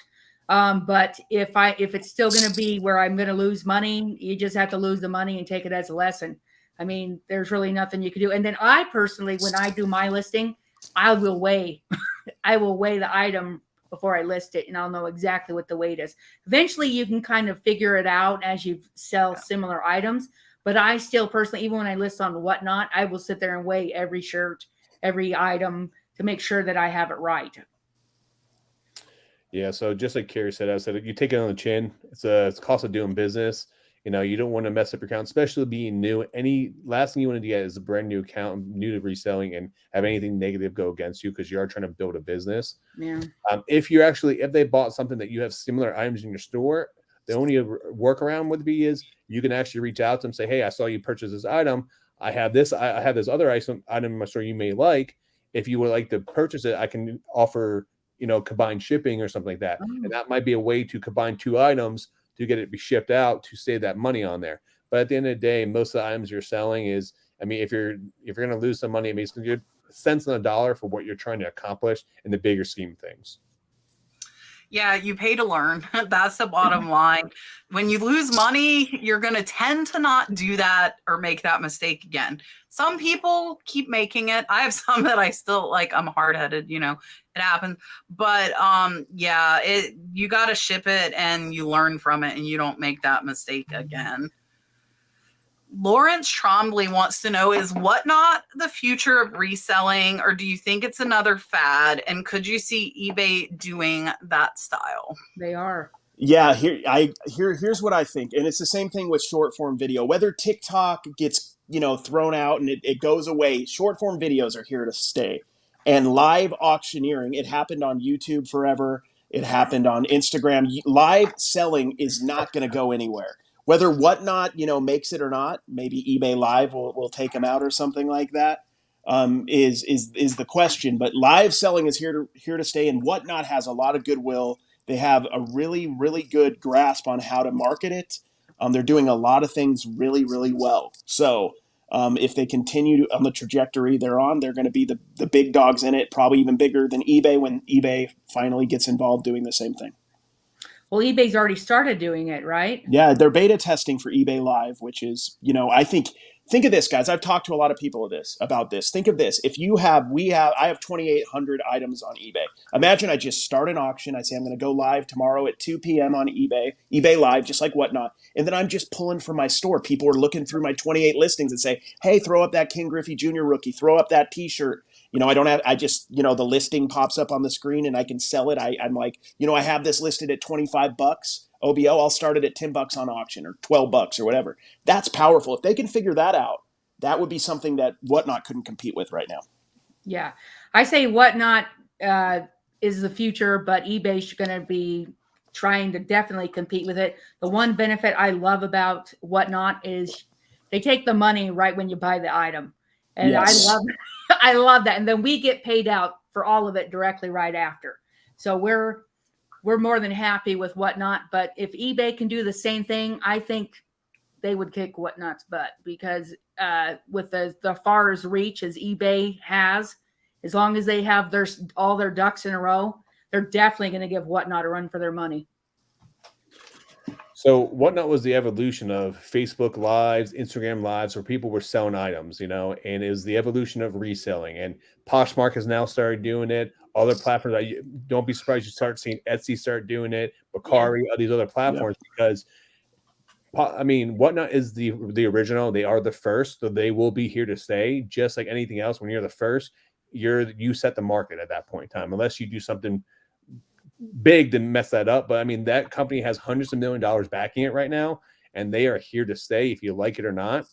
And what's going to happen is they're forcing every other company in the marketplace to change their style and what they're doing. So if you do not like Whatnot and you don't like the live selling aspect, start liking it, because it's here to stay, and eBay is going to adapt that. Now, what's going to happen is eBay will take probably market share away from Whatnot, but Whatnot's still going to be here to stay. So I highly recommend, even if you guys do not want to sell and Whatnot, go on there and start watching how people are doing auctions. Start doing your research now, because it is coming. If you think it's not, you're very naive in regards to that. And it will change how you sell, how you source in the future. So you need to do your research. 100%. Yeah, you can source. I sold on actually last night tons of sterling silver that had more than a $50 profit on it, with solds on eBay. Sourcing is great on Whatnot. And that's with having a big following. So imagine somebody on a smaller channel. So it still had like a $50 or more profit for that buyer. And that's because like Dawn said at the beginning, it's a fast nickel for me. I'm making more than I paid. So if you make more on it, more power to you. You know, somebody said like one was worth like 120. I don't know if it's like the overall future of reselling, because obviously everybody can't be watching an auction all the time. So there's still going to be that buy it now market there. I don't think that's going to go anywhere, but it definitely is an additive. I make 3 times as much on Whatnot as I make on eBay. 3 times as much. Yep. I make a lot more money. It is my number one focus. I don't hide that. And I don't think it works for everybody. It's not going to work for everybody. Not everybody has the personality. Not everybody can follow the chat and keep up and be interactive. Not everybody can source that amount. You have to be able to find a lot of good stuff if you want to run a lot on Whatnot and make a lot of money. You have to be able to find a ton of good stuff. I am really good at sourcing. I love sourcing. So like Cary with his cards, me getting to buy like hundreds of pounds of jewelry and go through it, it's like so much fun. My jewelry is Cary's cards. But your jewelry's worth a lot more money. Yes, a lot more. Tiffany's. So my Tiffany's, you know, I find Tiffany sterling silver pieces and jewelry lots. So I think it's a good additive, and I think you need to be adaptive to the market. You know, so for me, I'm following that. Lynn is doing eBay. I still I do all the sourcing for both, but I have kind of pulled myself back because I'm making 3 times as much on Whatnot. So I do have to add, I need to add something though, because this is, we've seen this with other resellers that really don't have big followings or big, you know, social medias. Is they go and they get accepted on Whatnot and they think, oh, I'm going to go make all this money. The problem is it's not for everybody. You have to build that. So for everybody who's like watching tonight and think, oh, I got to go get on Whatnot, I'm going to make all this money. You have to have a following. You have to have a social media. You have to talk about it. You have to get people invested in you. You could build it. You could build it on Whatnot if you are consistent. And I've seen this. There is cards are a great example. They right now, dozens of card Whatnots right now are going 24 hours a day. They have a night shift, a midnight shift, a morning shift, and they're selling cards all day. There's a local card shop here in Vegas, you know, fairly popular. They started with 0 followers, and then now they're at like 20,000 followers on Whatnot. There are people in the world that if you're walking down the street in LA, that you're famous because you're on Whatnot. Like, not because you have any other social media following. You're a famous Whatnotter. So if you are consistent, here's the thing. It's not for everybody, but it's for anybody who wants to put in the work. I honestly believe that. If you want it, it'll work. I have people kicking my butt that had no following, but I feel like you should be prepared to lose money or get way below market value for months. Okay, that's what I mean. To build that following, several other deep pockets or find stuff really.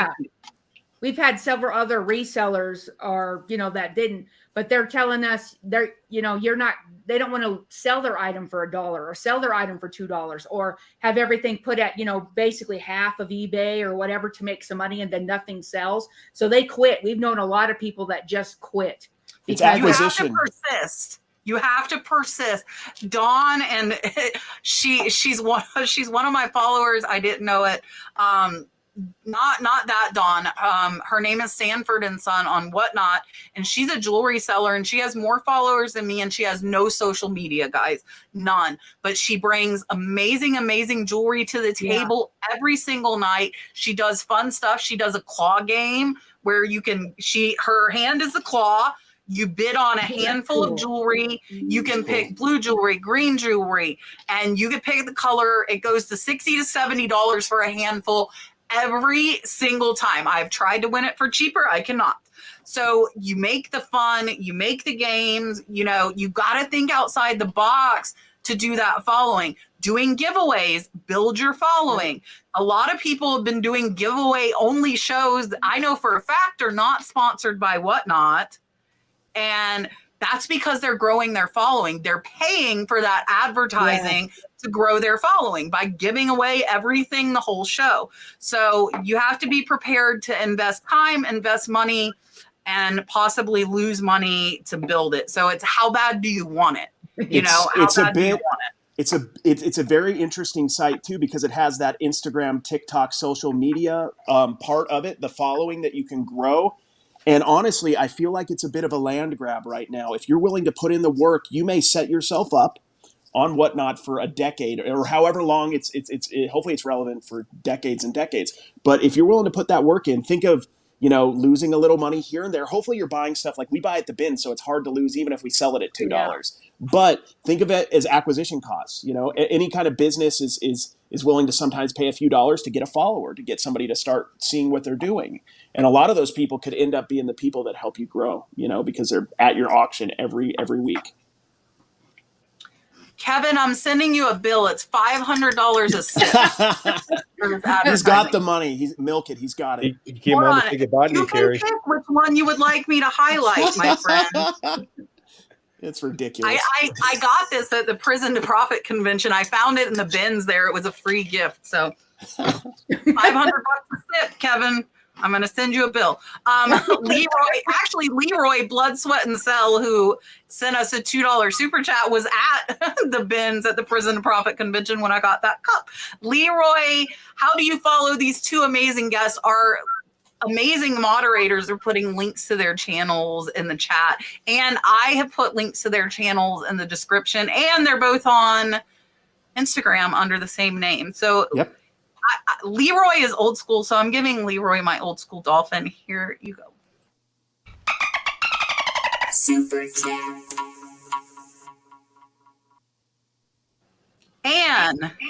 And Leroy will be our guest next week as well. Just awesome. Leroy's awesome.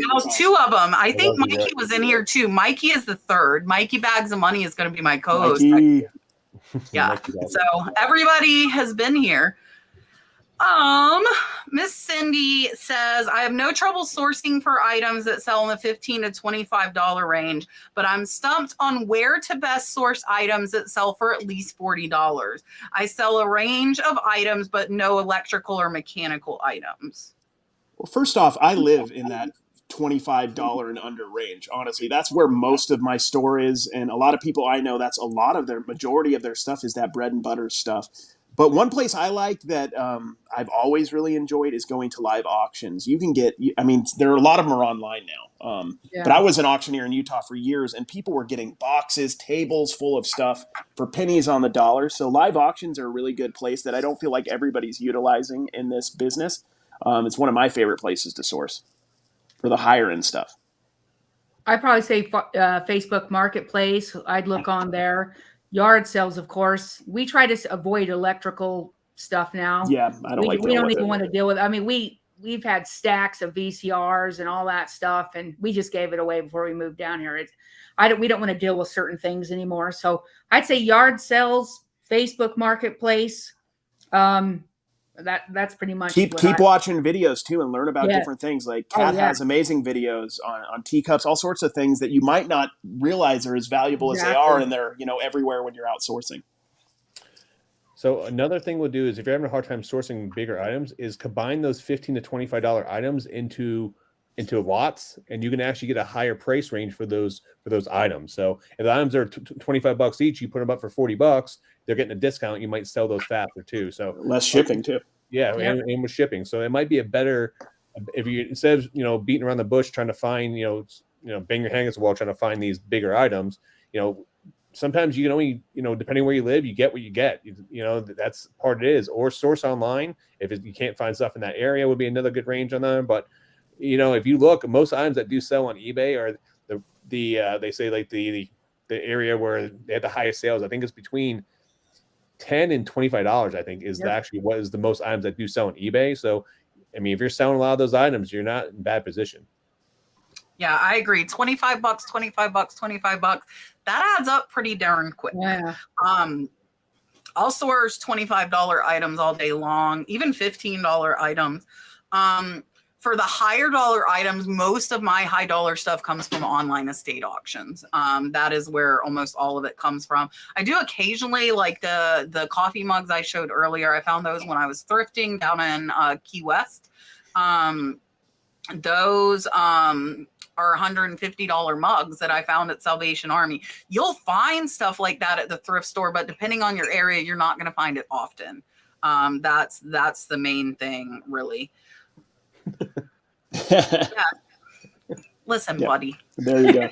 Perfect. My house is like never alone though, so I knew it. That wouldn't work. It wouldn't work because now I have a full-time assistant, and when we leave, we have 5 million animals, so somebody has to stay here the whole time. Not really, but I have chickens, and we have dogs and cats and axolotls that need fed. Somebody has to be here all the time when we leave.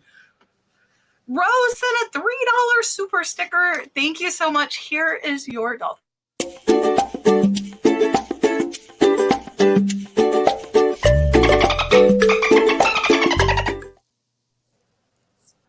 More Income wants to know about eBay Open. Does eBay plan for eBay Open when it comes? So you need to ask them. I mean, they're slowly rolling it out. I don't know, but I think their thinking and Poshmark thinking needs to get a lot more innovative if they want to compete with Whatnot. Yeah. That's what I think. The problem with eBay, though, they're so antiquated. Their website and everything they do is always so backwards and takes so long. Because they are a monolith. They're a giant, S&P 500 company. They are not going to be able to move on a dime like an individual reseller or a Whatnot, which is much smaller. So, I mean, any kind of decision like that big is going to have to go through, I don't know, hundreds of people, and then engineers. So it's going to be a slow process, but if they do figure it out, which they can't even figure out how to get, payment immediately. So who knows if they'll ever figure this out, but if they do figure it out, it could be awesome. Exactly. Yep. They're starting to roll that out a little bit with certain buyers. Yep. By the way. Yeah. It's almost like they should have had that the whole time. I've been getting that more and more. Yeah. Man, you're on to something there, Cary. I know, right? Let's get our payments. Seems honest. Seems obvious to me. What do we think of this, man? Like, Miss Barbara wants to know, does anyone else notice you can't sell similar from items from overseas? I haven't. No, I mean, I probably run across it, but I haven't noticed it. No. I haven't noticed that either. Yeah, so if you click on an overseas sellers listed on eBay and then you try to sell similar to like mimic what they have sold, because they have different requirements for different countries, they won't allow you to actually cover it and swap it over. Yeah. So I always like, sometimes if I'm seeing a lot, like with teacups, a lot come from the UK. So when I'm searching for items to sell similar from, I actually filter it to items from the US only, so that I can see only US listings to copy from if I'm getting a ton. Van Sant's Music and More sent a $10 super chat and said, "Great show tonight, Kat. First time I've been able to join live. Welcome. Thank you for joining us." Cary and Dawn in separate. I asked Dawn if she wanted separate. Dawn wanted separate windows. Yeah, Dawn she wanted to be in another room far away from me. Yeah.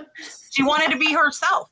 And like Tay and Katie come on too. Prison of Profit, they come on as 2 separate guests too. So, for the Dalton Fund. And I was going to ask, so I'm going to give you your dolphin. I want to answer this first, though. How the sponsorship go? So we raised my goal of $2,500. Richard Otnip Drop Flips closed us out. So anything extra will go towards like goals and stuff for them. But yeah, so we hit it last Tuesday. We were $350 short, and Richard PayPal'd me the money on Wednesday morning, and we hit it. And they have been given I have written the check out to them, and they have it. So that is amazing. So Van Sant's Music, here is your dolphin. Thank you so much.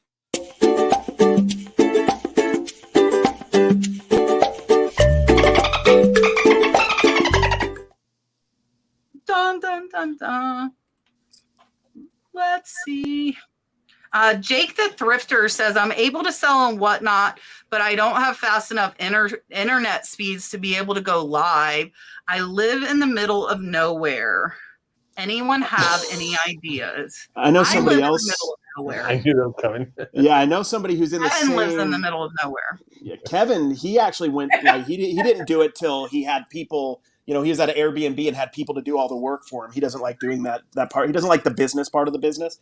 But really, See what you can do I think there's different satellite companies that you can I possibly have the get one. it. Who's the Tesla guy? Why can't Musk, I remember? yeah, Elon Musk. I have his. It took us a year on the waiting list to get it. We are in the middle of nowhere, and it is high enough speed, and it's like 350 for the satellite, but it's way, way better than using a hotspot. And that's what I use to do this live. That's what I use to do whatnot. So I would look, and I can't remember the name. Richard, tell me the name.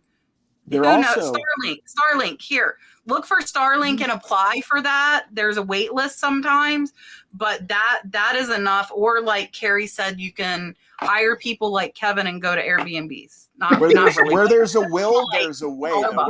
Where there's a will, there's a way. I don't know if you follow Flip the World TX on Whatnot. He does the lives actually inside the Goodwill bins. If you could find a place, like literally, if you could find like if you find a thrift store that would be willing to let you do it there, or maybe a place, like seriously, if you want to do it, you could find a spot maybe and, you know, do it out of the back of your trunk. You know, if you find a spot that, I mean, that would be weird, but you could make that a marketing thing if you really, really wanted to. When I started my live auction in Utah, I had a like 500 square foot store. I couldn't do a live auction, couldn't sit anybody in there. So I literally went to restaurants and found a place that was slow on a Tuesday night, asked if I could use their room and bring in customers. And it took me a day, and I found a place that would let me do it there.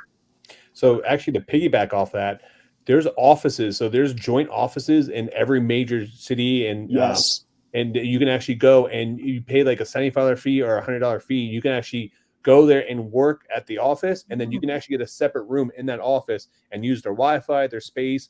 But you actually don't own the office. It's a shared space, but you can get a private room on there. So I had a friend that when he sold his house, he works from home, and he actually was paying like $100 a month or whatever, 100, $125 a month. But he had full range of this office to go at any point in time, and you put your name on the list to get a private room to use that. So that's another alternative for you. You may pay about an extra $100 a month or something like that, but maybe worth it for you. Yeah. There you go. Yes. So there's other people saying it works great. Richard had to wait a year to get his as well. But like Cary said, where there's a will away, where there's a will, there's a way. Like I could take like my 500 or 600 items that I sell through the week if I had no internet, and I could go to a hotel, and it would be worth it for me to hotel overnight and stream for 8 hours and use their Wi-Fi. So I mean, if you really think about it, you can figure out a way. And that's what I say when people ask, like, what would you do if you got kicked off eBay? I'd be at the flea market. I would be on every other platform. I would figure it out. Miss Lynn sent a $5 super sticker. Here is your dolphin. Thank you.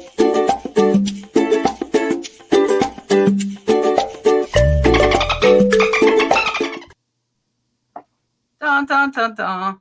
Kevin's going to check the blimpies. That blimpies is amazing, by the way. At the gas station? Yeah, the gas station blimpies. That'd be a great place for a show. Yeah.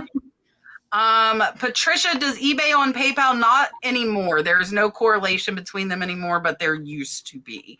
Guys, we have 35 questions and 15 minutes. There's no way we are getting to all of them. I'm very, very sorry. This is a fun question. This was just asked, but I'm going to put it up because we don't get this very often. Cape Cod Resellers wants to know, what were your past jobs before reselling, and do you have any regrets? Yeah, let me list them. I mean, I worked at every fast food place known to man. I worked at all of them. I did telemarketing several times. I was terrible at every single one of these jobs. I was good with the customer service part, but I was bad with the arriving to work on time part. So no, I was the quintessential kid who worked in the summer, and then even when I was in college, I'd work in the summer, and then when I went back to school, I really didn't work. So I didn't have any real big career kind of jobs until I started this, honestly, until I graduated college and started becoming a flipper. I actually was a union plumber pipe fitter. So I was a woman in a male dominated trade for years, probably 16 years. It was awesome. I learned a lot. I definitely learned how to be tough, but I don't have any regrets. I quit and I made really good money, but I just don't want to work for anybody else, even though I had great benefits and made a lot of money, but I don't regret it at all. Yeah, so I have a whole collection of jobs I've done over the years, but I was a director of marketing for a national MMA company. We had a TV contract with Mark Cuban's HDNet. I did that for a while, so I was on tour. I worked in medical sales. I've done financial software sales for the financial market. But, you know, the biggest thing for me over the years, I would say, is my biggest regret is not starting sooner and working for myself, because when you work in the corporate, Amen. you're just a number, and they do not care about you. They care about the bottom line only. Look at all the layoffs currently going on right now.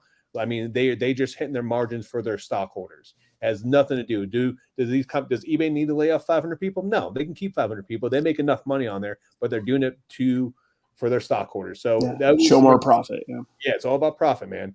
And you're just another number. So the biggest regret is I wish I would have started earlier and bet on myself. And not enough people bet on themselves. They don't have the confidence to do that. And that's the biggest regret. And I actually spoke to the Cape Cod reseller on Instagram, because he quit his job. And I think he worked at the COP, if I'm not mistaken, quit his job, working crazy hours, holidays, and he sells full time. And he actually just started a YouTube channel. So congrats, man, Awesome. And give him a follow. that's awesome. Yep. Yeah, that is awesome. So I sold plants at a plant nursery and managed actually a multi-million-dollar plant nursery, doing all their buying. And then I learned where to buy plants wholesale. And that was one of my first ventures into eBay back in '99. And I started buying and selling plants. I ended up doing 40,000 on eBay selling plants in '99, and quit my job and was selling plants on eBay. So I've done this a couple of times throughout my life. And then I did that for a while, and then I ended up I was a professional photographer for 8 years, mostly doing like kids and babies pictures. And then I did like private weddings and stuff like that too. And then when I think I was 25 when I went back to nursing school. I just wanted to make more money. Digital stuff was becoming more popular. So like the photography clients were getting less and less as far as professional. And I was a nurse for 11 years. And then I had Dalton. If you don't know, he is my kind of do-over. I have a 21-year-old and a 23-year-old as well. And I got remarried, and my husband didn't have any kids, and I had Dalton at 40. And he is rotten, and he's rotten. He probably would have been rotten anyways, but we lost 3 babies before him. So I am overprotective, and he is overspoiled, because we really, really wanted him. It wasn't, and I'm in a better place in life now than when I was 19 having my first kid. It's weird for me because at my daughter's age, I was already married with 2 kids, and I can't imagine my daughter being married with 2 kids. I'm like, whoa. So I wanted to spend more time with him. Nursing, like Rod said, nursing, unfortunately, is also profit driven, guys. These hospitals want to make money, and you're understaffed. You take care of people the way you should.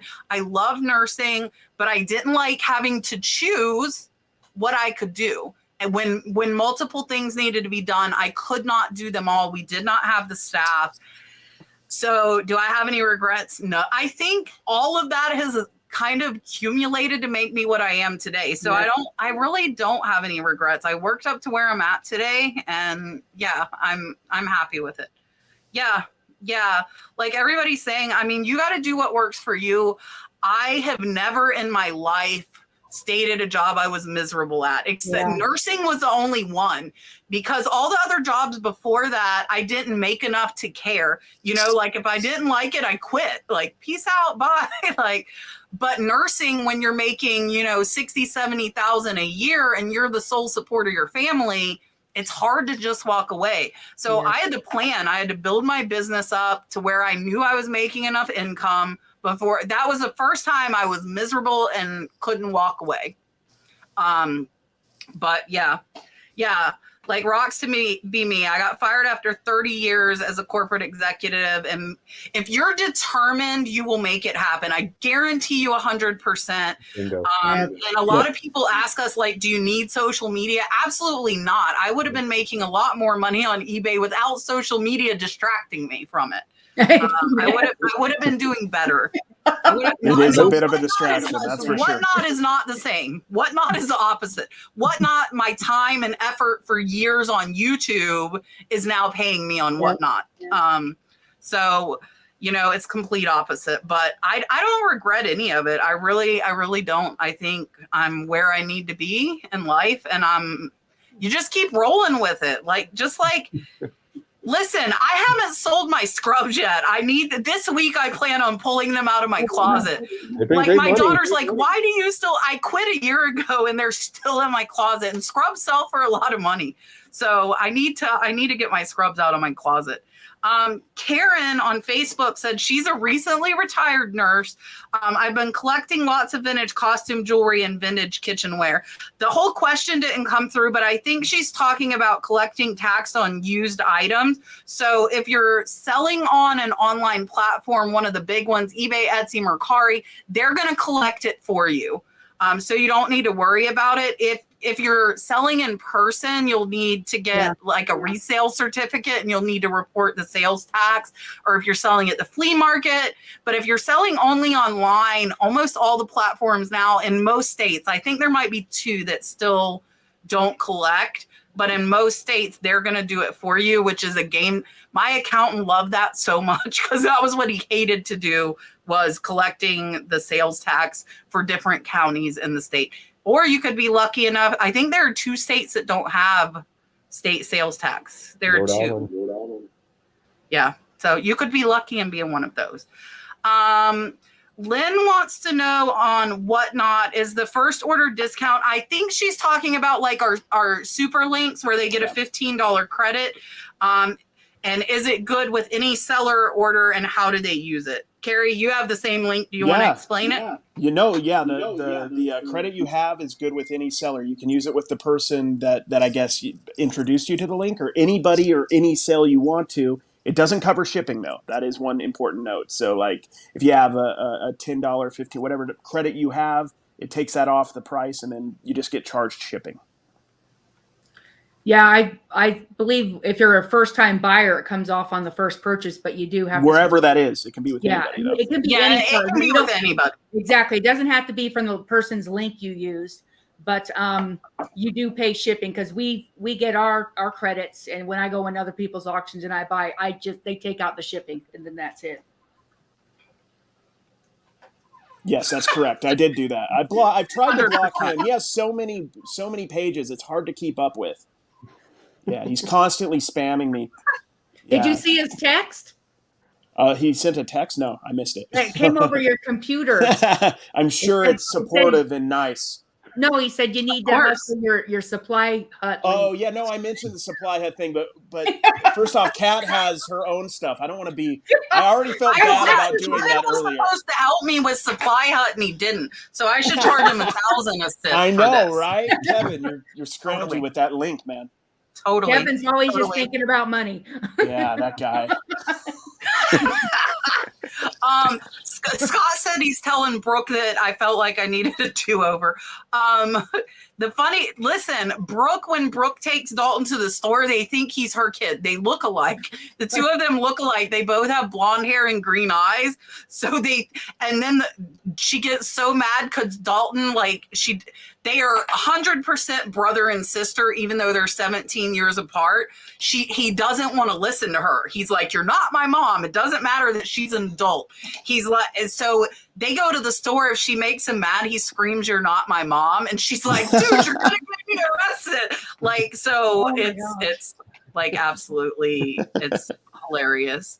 And they fight. And if you listen to us on Whatnot on a Friday or Saturday when Dalton is in the room, because he's not in the room on school night, you will hear them. They bicker like they are both 3 years old. They drive me absolutely insane. They drive me crazy. Cary, can you explain for GTGJ? I think only one of us needs to explain this. When you say inventory is sold at 1%, what do you mean by that 1%? It's just like a 1% turnover per day, I think is how I say it. So if you have, people calculate. Yeah. So exactly. So if I have 2,800 listings, which is what I have, that means 2.8 things sold a day. 2.8. Yeah. So, or 3, you could say roughly. So yeah, it's just a daily sell-through rate. Yeah, well, so with that, with that 1% though for me would be 60 things. That should be 28 things for you. Yes, it would be. What did I say? You said 2.8. Oh yeah, it would be 28. I'm doing good. Yeah, Oh, I'm my not good, gosh. as you could tell. I barely passed my math John, do classes you in take care of the college. money? I I just about to say that he ain't touching the money. Do you guys know? No, so he it's has, 28. Yeah, 28 is 1%. You're right. he Sorry. has 3 college degrees too. Just to But none of them clarify are in math. They're all bachelors of arts, and they're all completely worthless. So It is true story. He does have 3 degrees. So no, well, that's good. It's always good. If you guys want to be embarrassed, make sure you do it live in front of hundreds of people. completely. Like, why not? Why not? Go for it. You're right. Sorry. All right. that's No, before you get people go to his whatnot, so he messes everything up. So you think you're getting deals. I see what you're Yeah. doing there. Like, I wish, is there a way on Whatnot to mute your phone that I don't know about? Not that I know of. No. Listen, I'm like, stop. I'm trying to like stop them from and everybody just hears everything going on. I'm like, there's no way to mute it. Like, so when you watch me on Whatnot, you hear like the whole The realness, my the life. truth. You definitely hear the realness. Mr. Bob says, is the actual number of listings or the sales number that counts more? I think this is very opinion based, and you might get very different answers from all of us.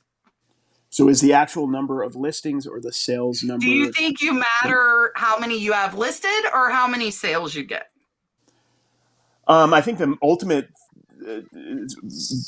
thing is how many sales you're getting per day. Now, of course, you could have a higher sell-through percentage. So if you have 100 items, you're selling 10 or 15 items a day. The thing that I've noticed as you grow, typically, the good things you get, they sell fast. So if you want to grow in size of a store, you're probably starting to get things that are longer tail, and your sell-through rate is going to drop a little bit over time. So I think it's the number of sales. That's the ultimate judgment of whether I had a successful day. And it's not even the number of the sales, it's how much money. How much money did I bring in with those sales? Because I do dollar cards. I could sell 25 things and probably lose money. I don't know. Yeah. Mm-hmm. I agree with him. It's not like he'll be able to count and add it up anyway. Yeah, so I have no idea. Yeah, I have Don count that up.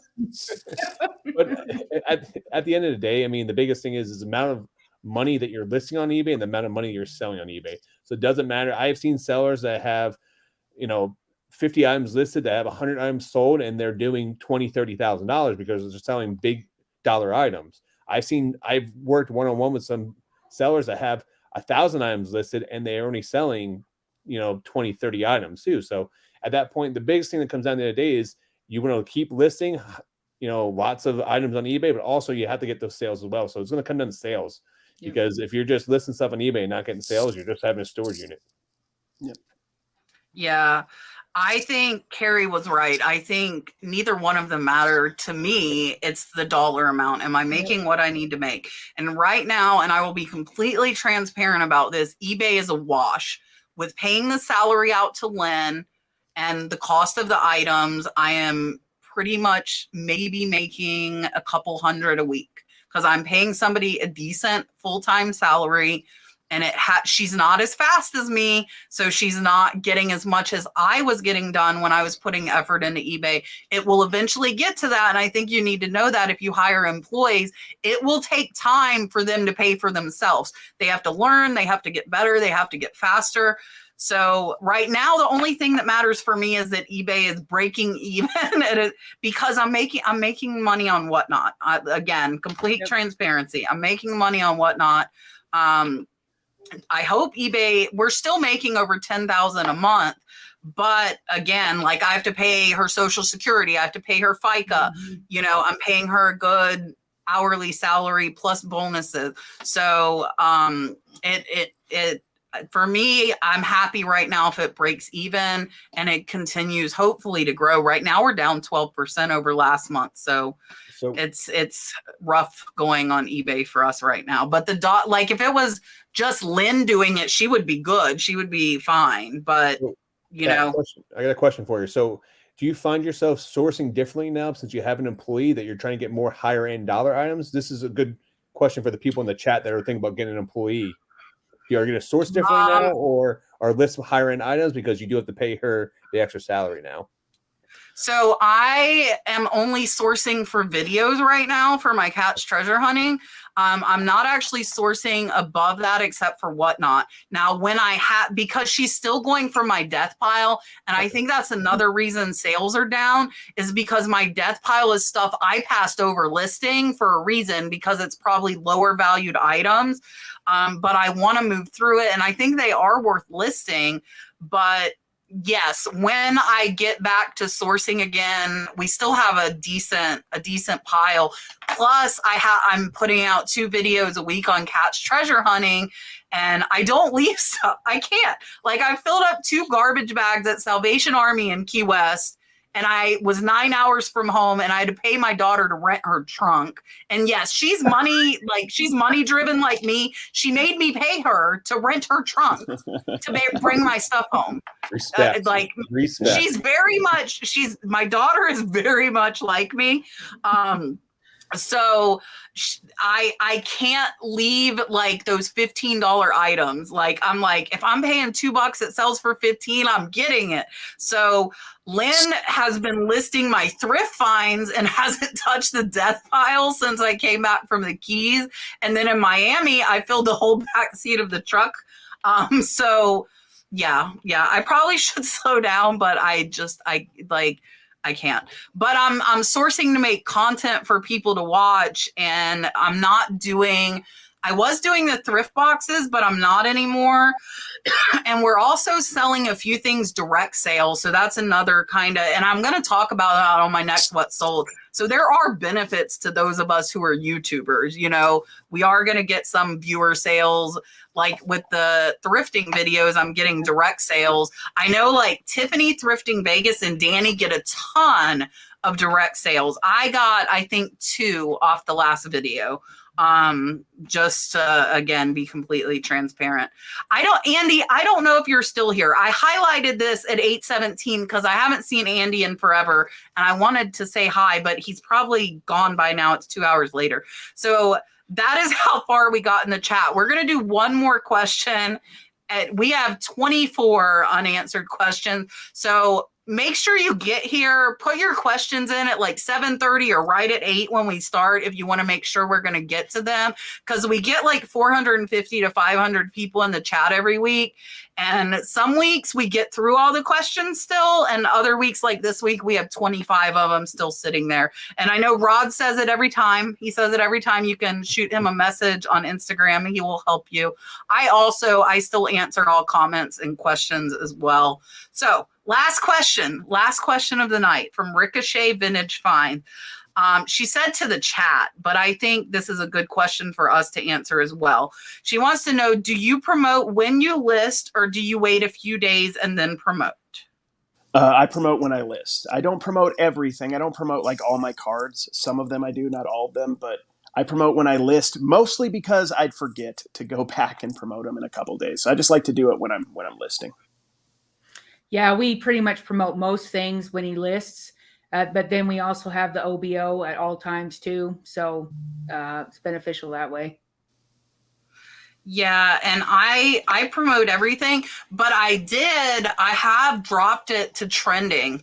I've done trending +3 for over a year, and I've recently dropped it to trending. So that could explain some lower sales as well. And I honestly want to drop it down a little bit more. But I know not to do it all at once. I learned that the hard way. So I'm trying to slowly lower it down. So yeah, Rod, what do you do with yours? I promote everything from the beginning. I don't want to go back and waste time going back and updating it later on. But I figure if I'm going to list it, promote everything, and because I source it, I get myself cheap enough. So I add the extra promotion on there to boost the sales. Yep, perfect. All right. I'm going to make everybody big, let you know what's going on. Cary, let them know about all your ventures and all your channels and all your everything. And your meetup too. All right, here's Cary. Okay. Yeah, first off, I don't do math, as you guys know, so there will be no math involved in this part. I'm American Arbitrage everywhere, guys. You can find me. You can find the short stuff I do on TikTok, Instagram, YouTube. Facebook. I started my American Arbitrage Cards account. If you want to learn more about card flipping, it's basically my normal account, but just focusing on cards, which a lot of people don't like. So if you're interested in that, that's a little bit more niched down.